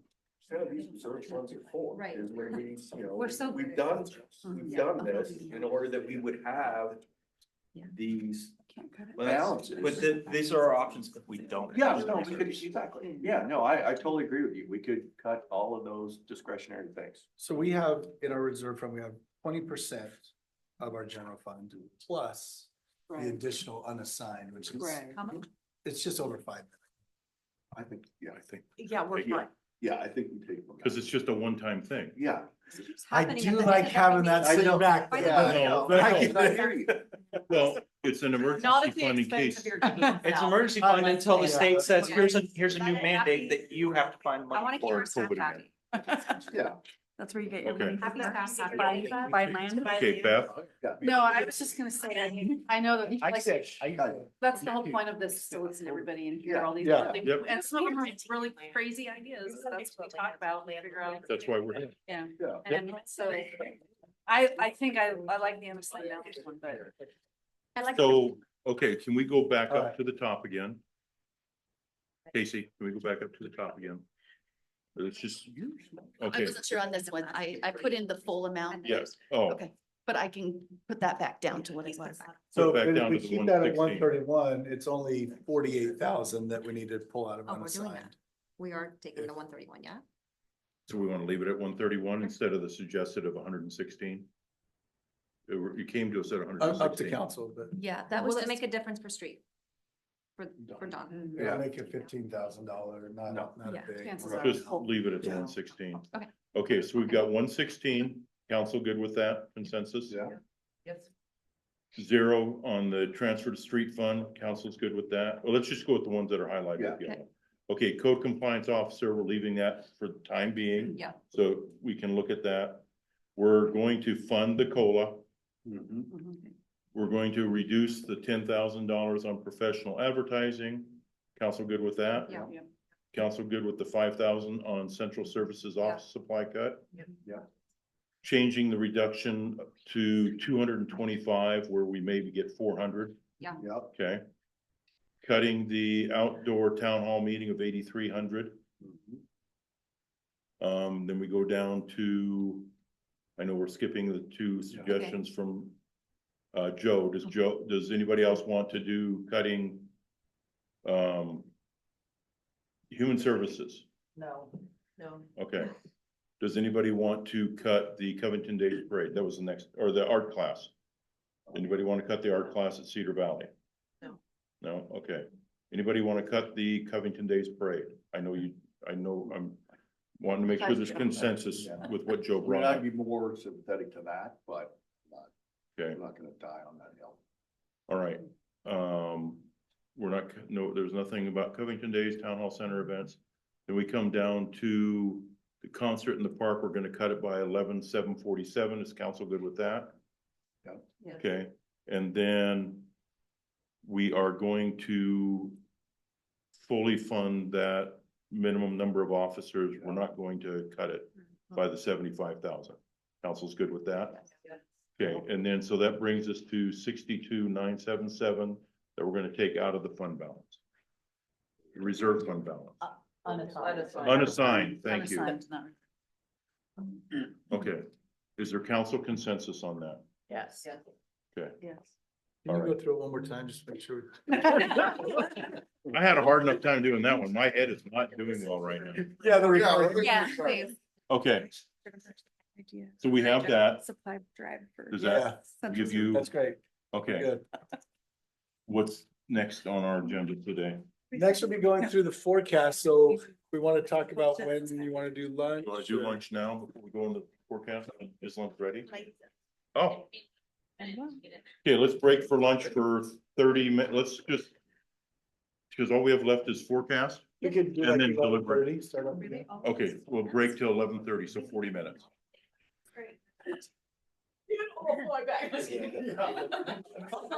Doctor came in. Good morning. We are coming back from our lunch break and we're moving into review of the budget forecast.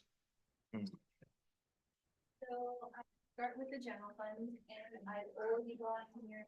Check your mic. Yep. And Thank you. I've already loaded the reductions that we just went over. So let's get to the right one here. Okay. So just as a little bit of a refresher, what's included in the forecast is we normally take our 2024 estimated actuals, what we're projecting for next year's budget, and then we forecast out a few years. So we start with our beginning fund balance. This is our audited beginning fund balance for 2024. We add our revenues, our expenses, and come to our ending fund balance. But I'm just going to walk you through just a couple of the main ones.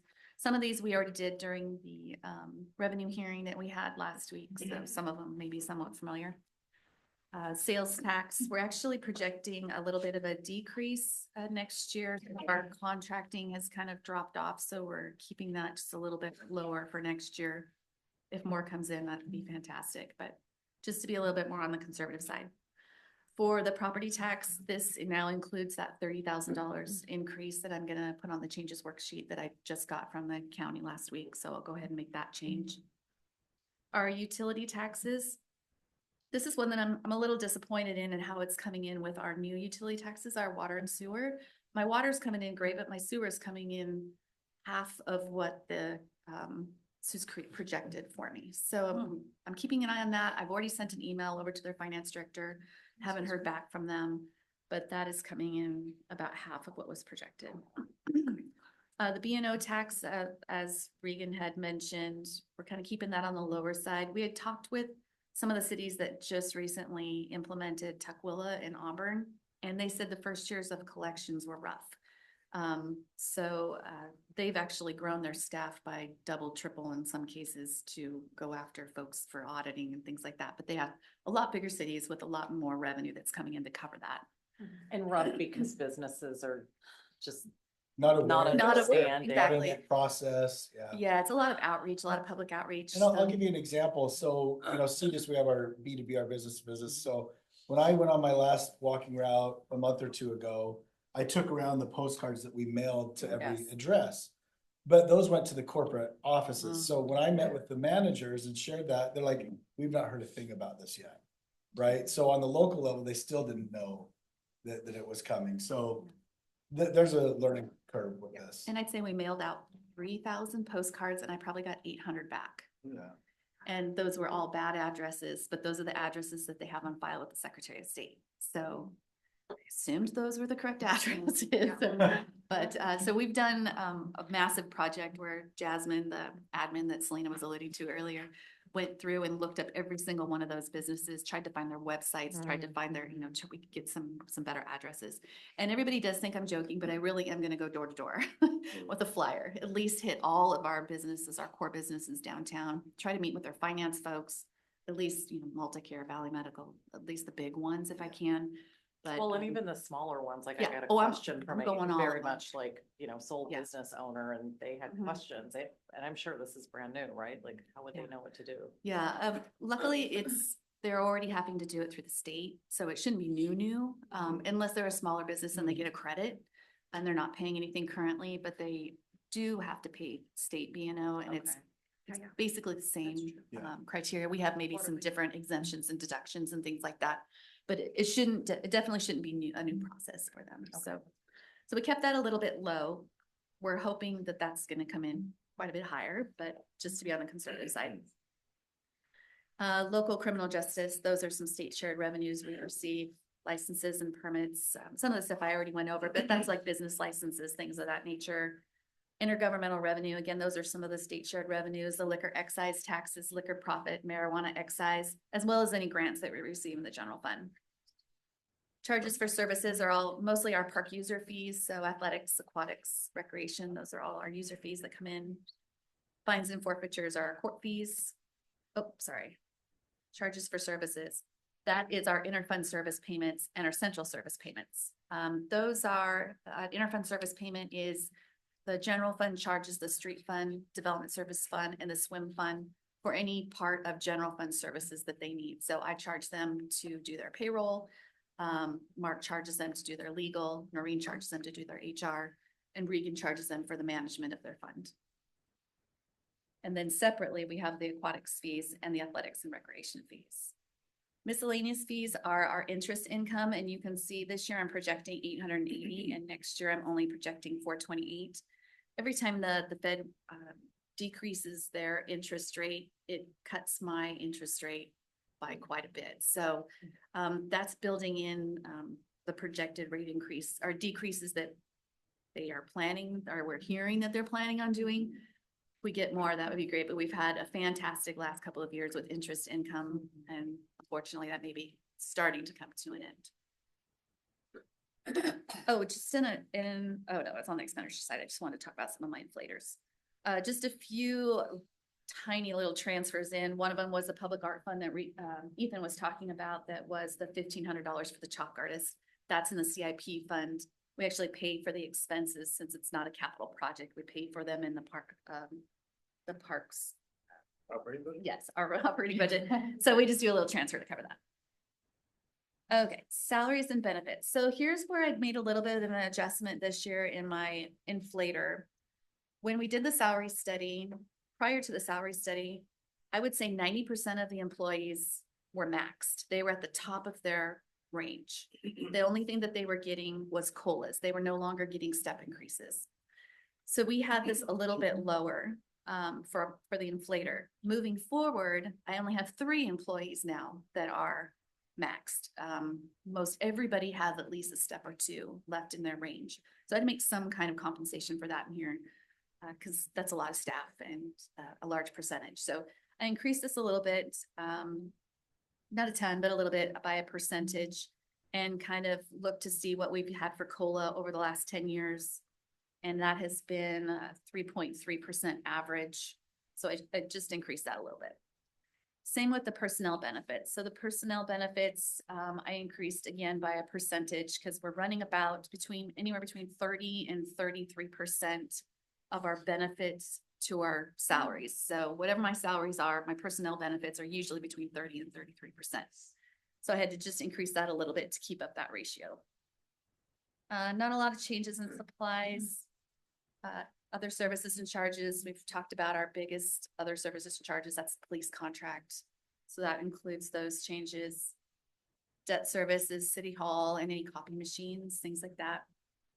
And this is the central services allocation. What this is in the central services department, again, the street fund, development service fund, and the swim fund pay the general fund for the bottled water, the lease, the insurance, all of those things.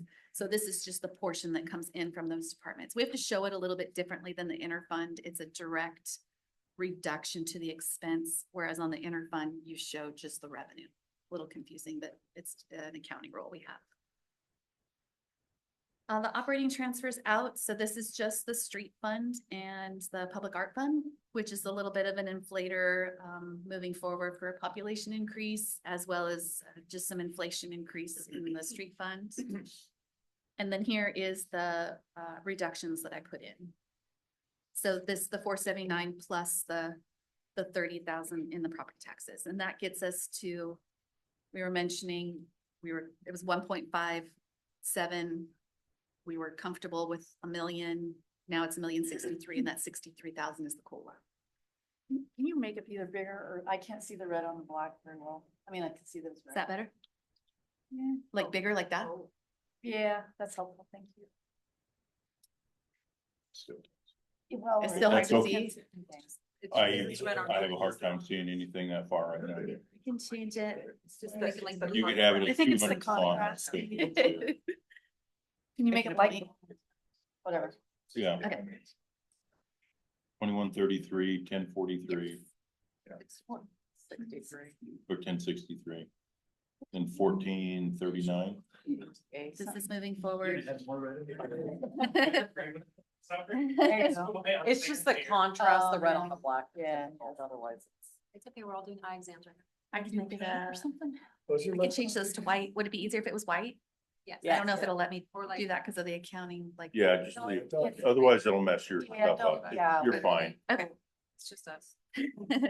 Okay, then we have our decision cards in here, and the only ongoing one that we have is the park maintenance worker. So that's what's currently in here.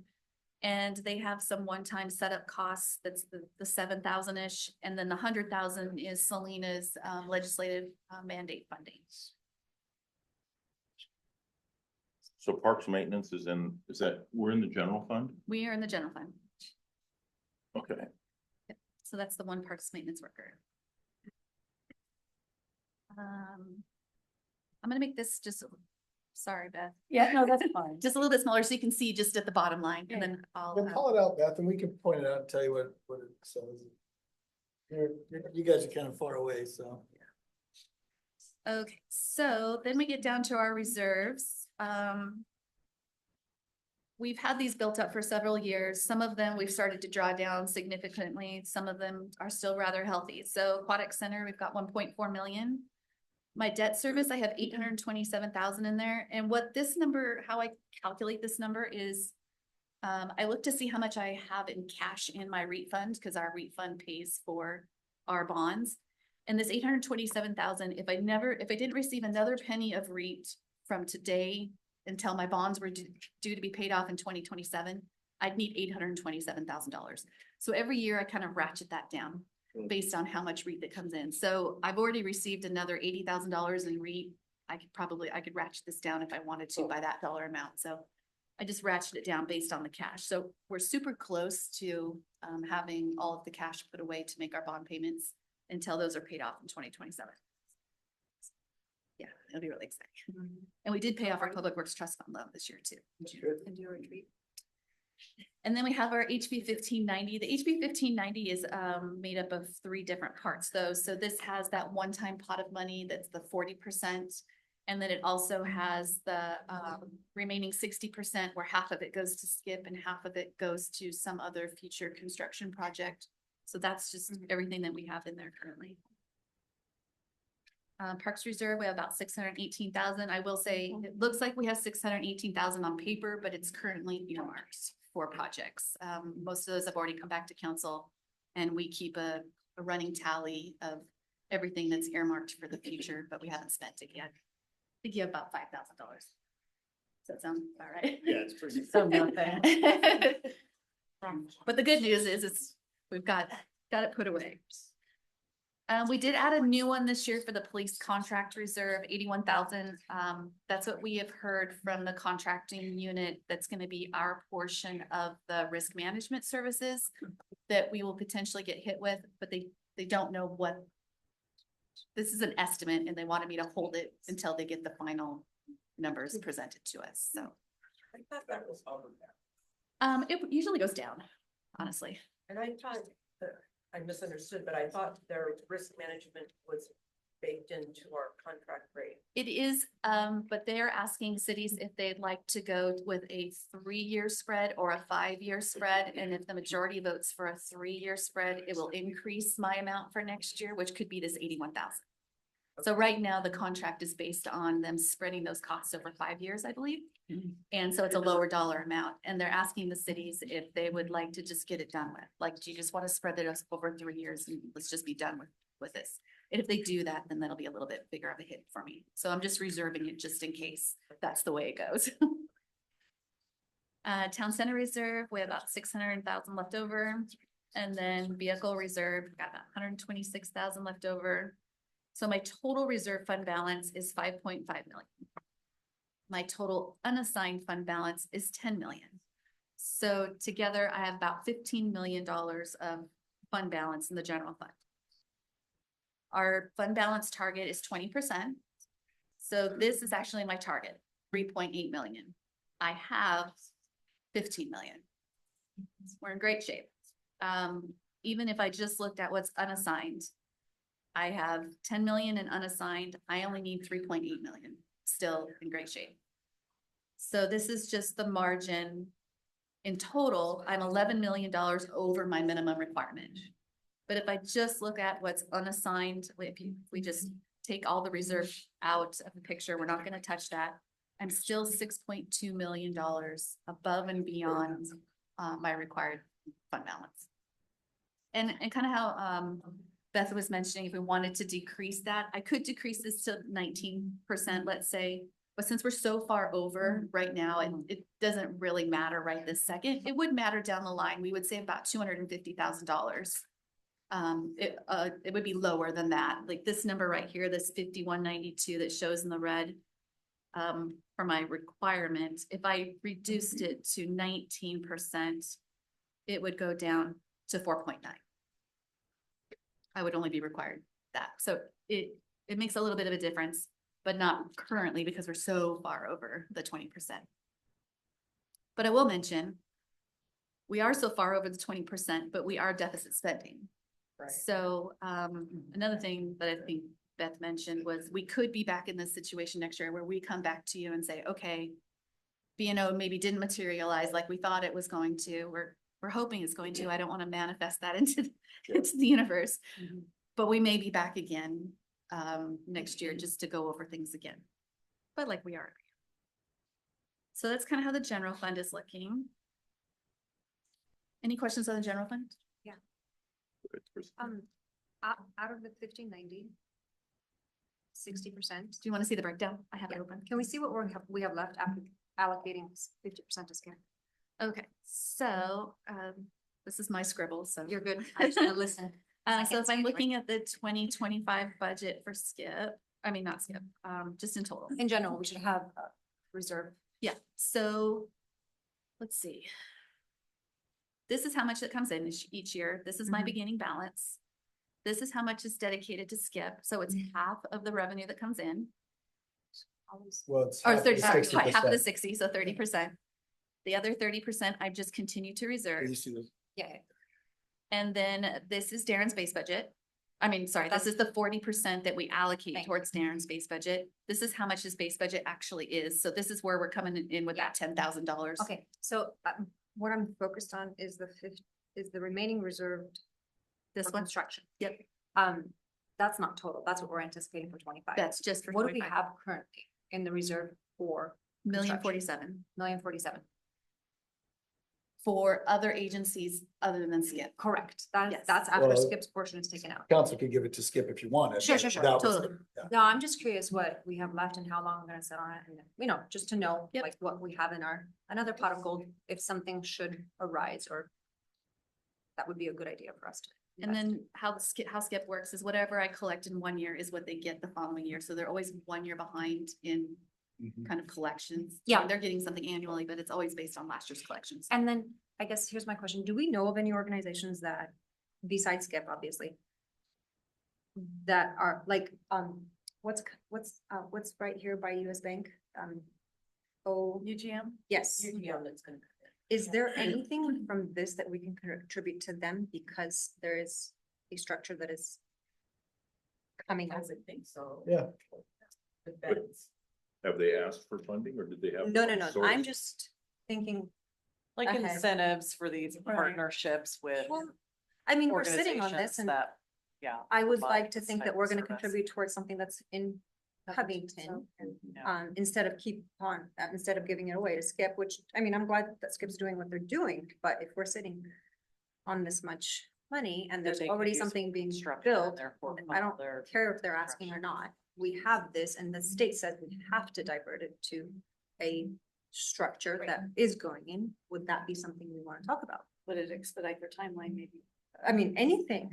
I mean, they're doing amazing work. Why not help them?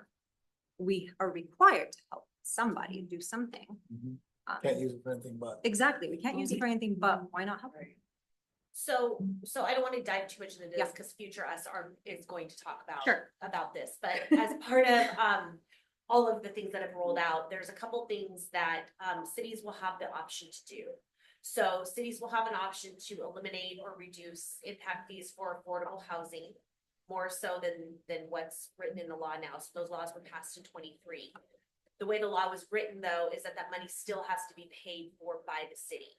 So an example of that would be I if understand. Eugene comes in and there's a minor minimal impact fee, they could ask that the city cover that impact fee, but then we would have to make that street whole, right? So those are those types of decisions that you ultimately may get presented with. The other piece to that is the conversation around permitting. And so the thing is like, oh, well, can you just start to waive permit fees for affordable housing? That hasn't been something that I've recommended because we have an enterprise fund, so I need that money to pay for the staff that's doing the work. But if someone were to come in and ask Regan for that, right, would you cover the cost of UG to come in? Which would be, a couple $100,000 so that our permitting fees are covered. You could potentially tap into that. So it's not something like, here's could do that now. 200,000. It would be like, let's cover this. Yeah, that would be, and those would be individual negotiated agreements that are afforded to the developers now. They could come in and do that now. We just haven't had that. That hasn't been. Well, yeah, there's no knowledge. of Yeah. This, like, even I forget sometimes that we're sitting on this, because we are out, splitting it 50-50. I just, am I missing something, or is this something that should be brought to you, Dan? But in the scenario that you're talking about, what we would be offering is a concession, not a Not a donation. Yeah, not Yeah. a donation But we- towards. There we have to could. pay But We you have to could. pay for Well, it. that's what I Yeah. mean, like, Yeah. what's the best option? We need to discuss this. I think Selena's bringing that up Yeah. as, we may not want to drain this because Oh, we right. may want some Yeah. to supplant. And I agree, I don't think we should spend all of this. Especially if there's a risk that we're told we need to waive that. Yeah. Right. What would would it be easier to track if you all calculated the impact fee, say for, I'll just use UGN? Hey, it's $400,000. Is it easier for us to give them the money and have them fiddle with it, or have us transfer it to cover it, or does it matter? Maybe that's. I don't know that I'd want to get in, honestly, like, I wouldn't want to get into that because I Okay, would have that's to, fair. under the RCW, you have to follow the money. Okay. And so I'd want to Right. make it very clear they came and they asked for something, this council agreed, Yes, and then follow the money the money got waived for them, yeah, but okay. then you reimbursed your street funds for Yeah, that yeah, last. That's yeah, fair. Yeah, that's Yeah. easier, yeah. Yeah. So But I mean, at the end of the day, the outcome's the same, Exactly. right? Right, The yeah. outcome's the same, it's just how the money but you have to follow gets money. shuffled, yeah. I like Selena's idea. Staff time. Yes, same. To Jennifer's point though, is there that assumption that potentially they could require impact fee waiving? Well, right now, under the 1331 House Bill, it says that cities may. Okay, cities may reduce impact fees. So we already have some stuff baked into our current. This is what I'm saying, future us is gonna talk about it because it hasn't got to my work plan where I crosswalk this for you. But at some point in the near future, next year, we are gonna have to have that conversation about, do you want it to be a shall? Do you want it to be on a case by case? Do you want it, how do you want that to be? So I think Regan the reason I speak up about it is that there could be some other legislative actions that. Sure, well, I'm always. We Yeah, could use these. that you can use that funds for, that also benefits affordable, and that's everything from the step housing to the income bracket, EMI bands, right? Like. And You can name it in the future. Also depends on what Olympia takes up next year. Exactly. I mean, I think Then we'll they say may this, change the language for us. Yeah. and we may say this again They next may year, change it to about shall. next year. Yeah. When does UGM, And Beth, then do you know when the UGM is starting construction? Sorry, I'm done. They don't have any permits Yeah, on this, they they're not haven't in even filed. officially. Yeah. They Thank you. just threw that date out as a. Yeah, Oh, Debbie. they haven't submitted anything. How, Yeah. how long can we hold on to Yeah. that? Is there a Indefinitely. period of time in which we have to spend it? I don't think Not so. yet. Okay. Yeah.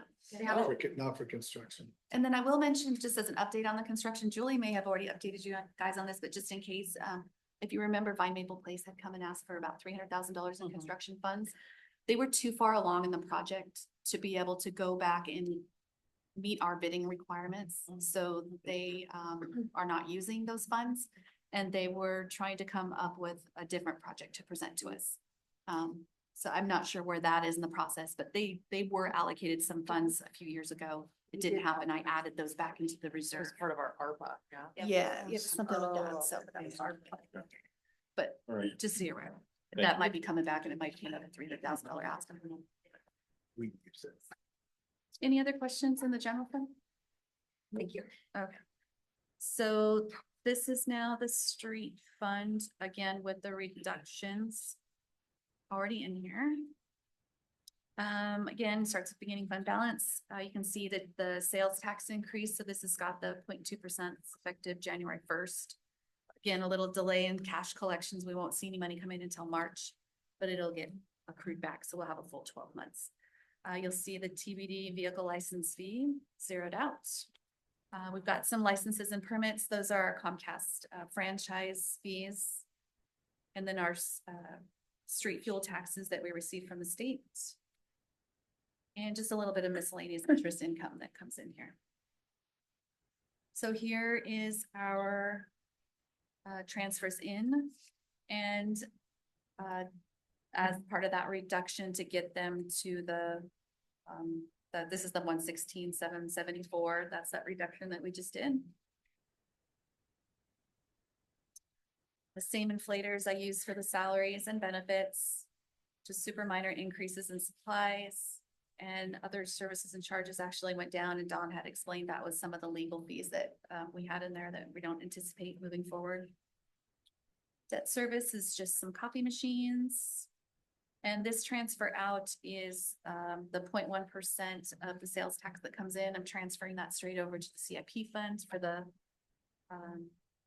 pavement preservation program and overlay program.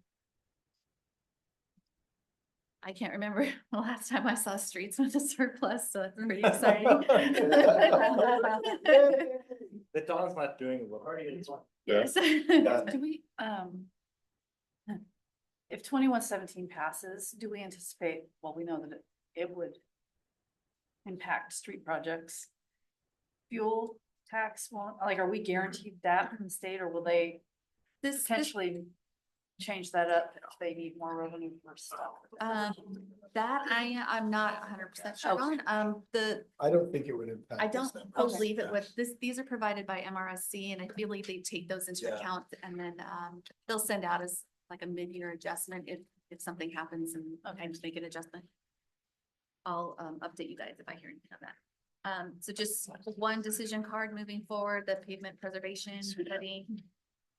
And their fund balance is basically when I take out that 116, this was 131, so now they still have a surplus. First time ever, pretty exciting. And then moving forward, if our policy is gonna be, the general fund is still gonna give them what they need to be sustainable. And we still wanna protect that 0.1% that we want to go into the overlay fund. I'm giving them what they need to break even from the general fund. When I say me, I mean general fund. So, any questions on the street fund?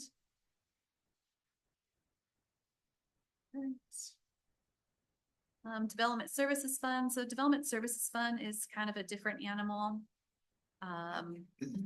We generally only look at our current year and next year. And Selena had kind of talked about this a little bit. The increase in revenues we see from next year is really moving us towards that pass-through program that we want to do. So whatever's going out, we're gonna be trying to recoup. We will be recouping. So that would be That's great. what we like to hear, Selena. Yes. And also some of the big things that we see in the charges for goods and services, while that is such a big jump, is that's also those fire fees. So when the fire fees come in, they also go out. So I show it as a revenue, I show it as expense. But if you were to look at the revenue detail in your budget workbook, it's a big dollar amount, but it's on both sides, so it nets. And salaries and benefits, no future years here, so this is just really the current year with the COLA. And again, the increases on the other services and charges, some of that is the fire, it's offset on both sides. I will mention on development services though, so this is their ending fund balance, 1.1 million. Their requirement is 805, so they're currently only $382,000 over their required fund balance threshold, which is a little close for comfort for me. That's getting a little tight. So what community development and myself are gonna be doing is we're gonna be meeting quarterly from here on out, just to make sure that this doesn't get away from us. Really keeping a close eye on these numbers as we're moving forward. Any questions on development services? What can we do on that? We're in club, I mean, Um, money's going out. Build more houses. Build more houses, Yeah. I think, right But- now, we've okay. been a fee-based Yeah. city, and so, you know, a developer pays $1,000 or whatever for their engineering fee, but it's actually costing us $2,000. We weren't set up to go back and recoup that cost. Okay. I think we've been slowly, Getting there. We're going to be very soon though. so- yeah, I think Okay. that's been a slow leak. Yeah. And it Okay. also is. So we're gonna recover more of the costs. And that's our intention. Yeah, Okay. we're actually going back and auditing what we had this year based on what developers paid. And so far that's coming in that they're getting a really good deal. Yeah. Yeah, Yeah. but you said build more houses too, how do we just had a conversation, we can't force them to build houses. Oh, they will.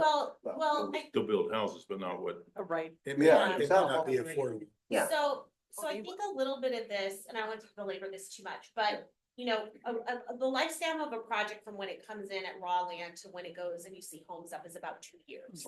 And it's very cyclical, and they technically have 5 years. The minute they get that entitlement, they can wait 5 years before they come back in and you see a home. So up until really this year in 2024, you had a lot of work that was being done in that entitlement stage, construction stage. There was only 11 lots on the books in 2023. 11 like subdivision buildable lots. There's obviously other vacant lots. This year, as of mid-year, there was like 90 that came online because those plats were constructed and then they were built. Now there's available lots for home. That's what we're anticipating. Yeah. Increase next year. And we've been very conservative and have not included Lake Point in any discussions up until 2025. Yeah. So because their forecast makes me nervous. And so we're trying to be as conservative as we can to just account for, but they're gonna be the main business in town at some point. That or you're gonna get little redevelopment, you know, like we talked about with like middle housing, you're gonna go from a single family to maybe townhomes, but yeah. So I think that's where we're trying to watch to make sure we're recouping that cost. That what the developers are telling us is actually happening, because that's a fear, right? With all the other things upstream of us. You know, I've still interest got that rates. one property that loans. they built out. And it's sat vacant for 4 years now. The lots are done, but it's been Yeah, just sitting there. How? Yeah. Why is it overpriced? over by on wax or Shadow Creek. 180th by Yeah. New Life Church.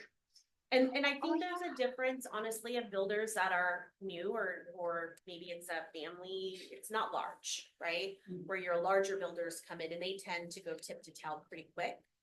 It's people that are, you know, the smaller outfitters tend to take a lot longer. Loans, they can't get construction loan. I mean, all of it's like, it's interesting. That is like the slowest built plat I've ever. And I think now they finally have some building permits in, so. So we're hoping by meeting quarterly, we'll be able to Yeah. kind of Refine this. yeah, pivot a little quicker. Quick question, do you think that by this time next year, we'll have a better sense of when Lake Point is gonna come online where we can kind of anticipate how many builds there really will be? They Well, didn't provided they- that. They- for- yeah. I said that to council, but it'll be updated probably every year. Yeah, What did they say your initial was like 20?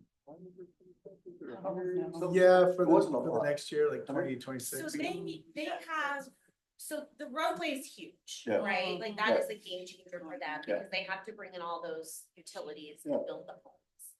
So that roadway is estimated the end of 2025, I think is what the number, the year we're using. They're right now coming in with all their plats. So they've got one plat in right now with like 183 units. They're gonna be coming in next month with a plat like 300 units. So they'll have a backlog of about 400 units that they might start constructing, but maybe not have available for full purchase or people to move into until the roadway is Okay. complete. They Smart. also have a major offsite sewer project that they're doing that Your they house. absolutely. I was gonna say, need to we're get aware. done. And because of the timing and other circumstances, they're not gonna start that till spring of next year. So to your point, long answer to your short question is, there is a lot that I think we're watching and monitoring through June of 2025 is like a really good checkpoint. But we probably won't like reconcile much until that Q1 of 2026, like where they're actually going. If I can add to Yeah. that, just on the road aspect, if you just get an idea, I mean, obviously, for years, they're gonna build the road tomorrow. Right. Was Yeah. the thing, right?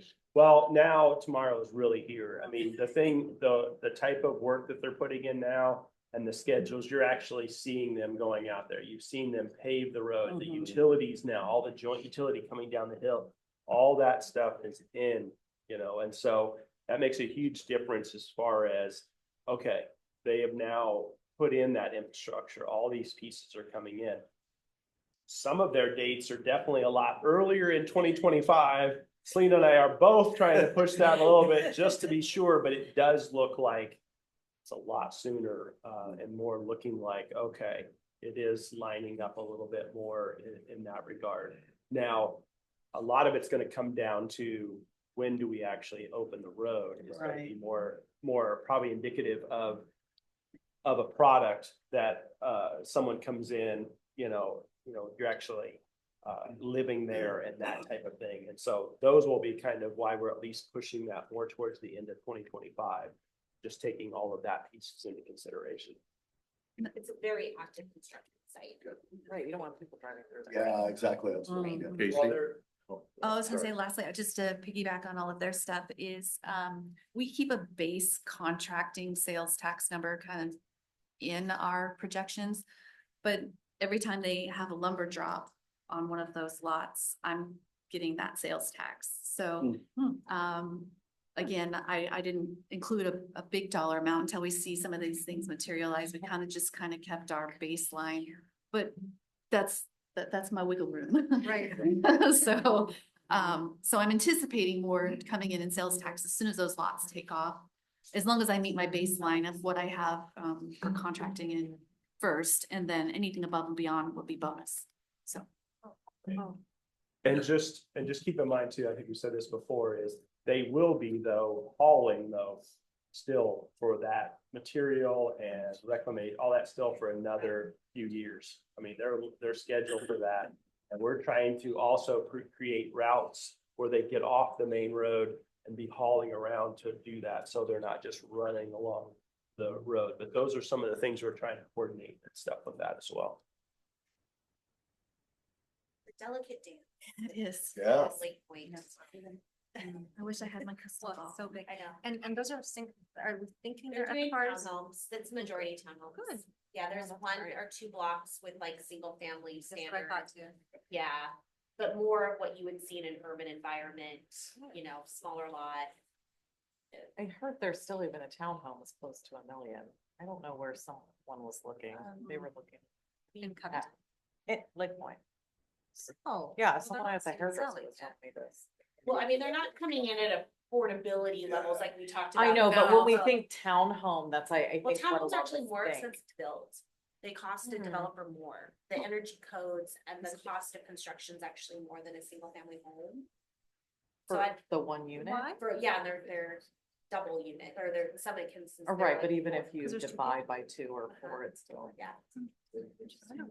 Yeah, the cost of construction, but yeah, but to Dawn's point, that where townhomes become a profitable thing for a developer is that you get now more, right? You have more in one area versus a single family, so that creates that It gives you profit. the density, but The it's density. individually, it's more expensive. Individually, it's more expensive, yeah. Okay, I'll do the swim fund. Okay. Yep. So this is the surface water management fund. The customer charges, that's the drainage utility fee that you see on your property tax statement that comes to the city. I'll mention that the 9% increases that we had built in from the last drainage utility study ended in 2023. So for 2024, Don had brought back, they did a 4.6% COLA in last year's fee schedule. I think the plan is to bring back another COLA adjustment for the 2025 fee schedule. I don't have that included in here yet because that hasn't come to you yet. It'll come to you in November. So I've kept it kind of flat moving forward until we can get the next drainage utility study up and running, which may be next year-ish. Minor grant revenue that's in here, and then interest income. And again, as with the other funds, just the increases for salaries and benefits, minor supplies. And the big jump you'll see is the capital outlay. Those are the projects that Dawn had mentioned. And we try to kind of keep a baseline of capital outlay in here. It used to be 750. That's still somewhat a reasonable number going forward. And then the other thing, in case anybody was wondering or notices, I operate the swim fund on a cash balance instead of a fund balance basis, just because the way that the swim fund is ran, they've got $15 million worth of pipes in the ground or something like that. And it skews everything when you're looking at it. It looks like we have all of this, not cash, it's infrastructure. So I really just look at cash. I'm like, do they have enough cash to run their programs? So just in case you see that number and wonder why it's kind of different than the other funds. Good question, and you Yep. might have covered this. Under salaries and wages, does that include the full 3.6%? It does. Okay, Yes. thank you. Beautiful. No transfers out, just the only decision card they had was the swim van, which we're still waiting to get final confirmation from DOE on if we can use those grant funds on. If we can, I'll bring that back in the changes worksheet and you'll just see a revenue to offset this decision card. So for them, they are deficit spending, but it's planned. It's planned to do some of those capital projects that we've built up those funds over time. And now we're starting to draw that down and use those for some infrastructure projects. As you can see, it starts getting larger as the years go on, but we plan on bringing back a new drainage utility study in the next couple of years to help close that gap. So they have a 20% requirement. Again, they're well over their 20% threshold, so. Question, can you just? Well, I think we're having a hard time reading. Can you just spout out some of those figures Yeah. for like 26, 7, 8, 9? Which ones? Like these The ones? red Yeah, the red ones. The red ones. Okay, here. I can make this a little bigger.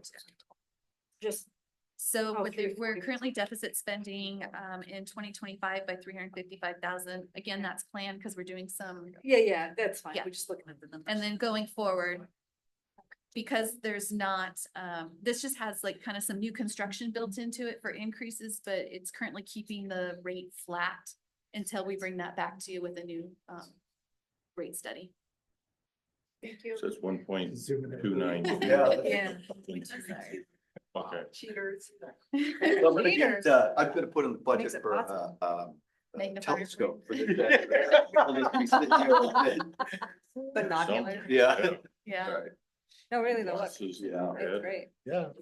This is only All right. 19. I can't do 100. Again, I'm not super concerned about these and being in the red because Yeah. we'll be coming back to you. But we need That's to be able to makes it speak great. to it. This is my process. Thank you. Any questions in the swim fund? Nope. No. That's all I had for you currently, but I can, if there's anything else you guys want to look at for increases, decreases, I can play with the forecast. Nope. It's good Yeah, I fun think for me. so.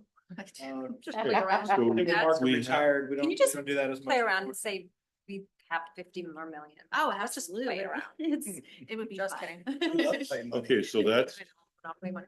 finishes budget forecast. We go into budget deliberations. Anything we need, Regan? We're done presenting, so anything else the council wants to bring up at this point, anything you want to play with on the forecast, we can do that. Yeah. Oh, yeah. I did have one other Yes. thing that I was gonna Okay, you mention might during be ignoring the it. forecast when I went over the property taxes. So the property taxes currently includes the 1% increase.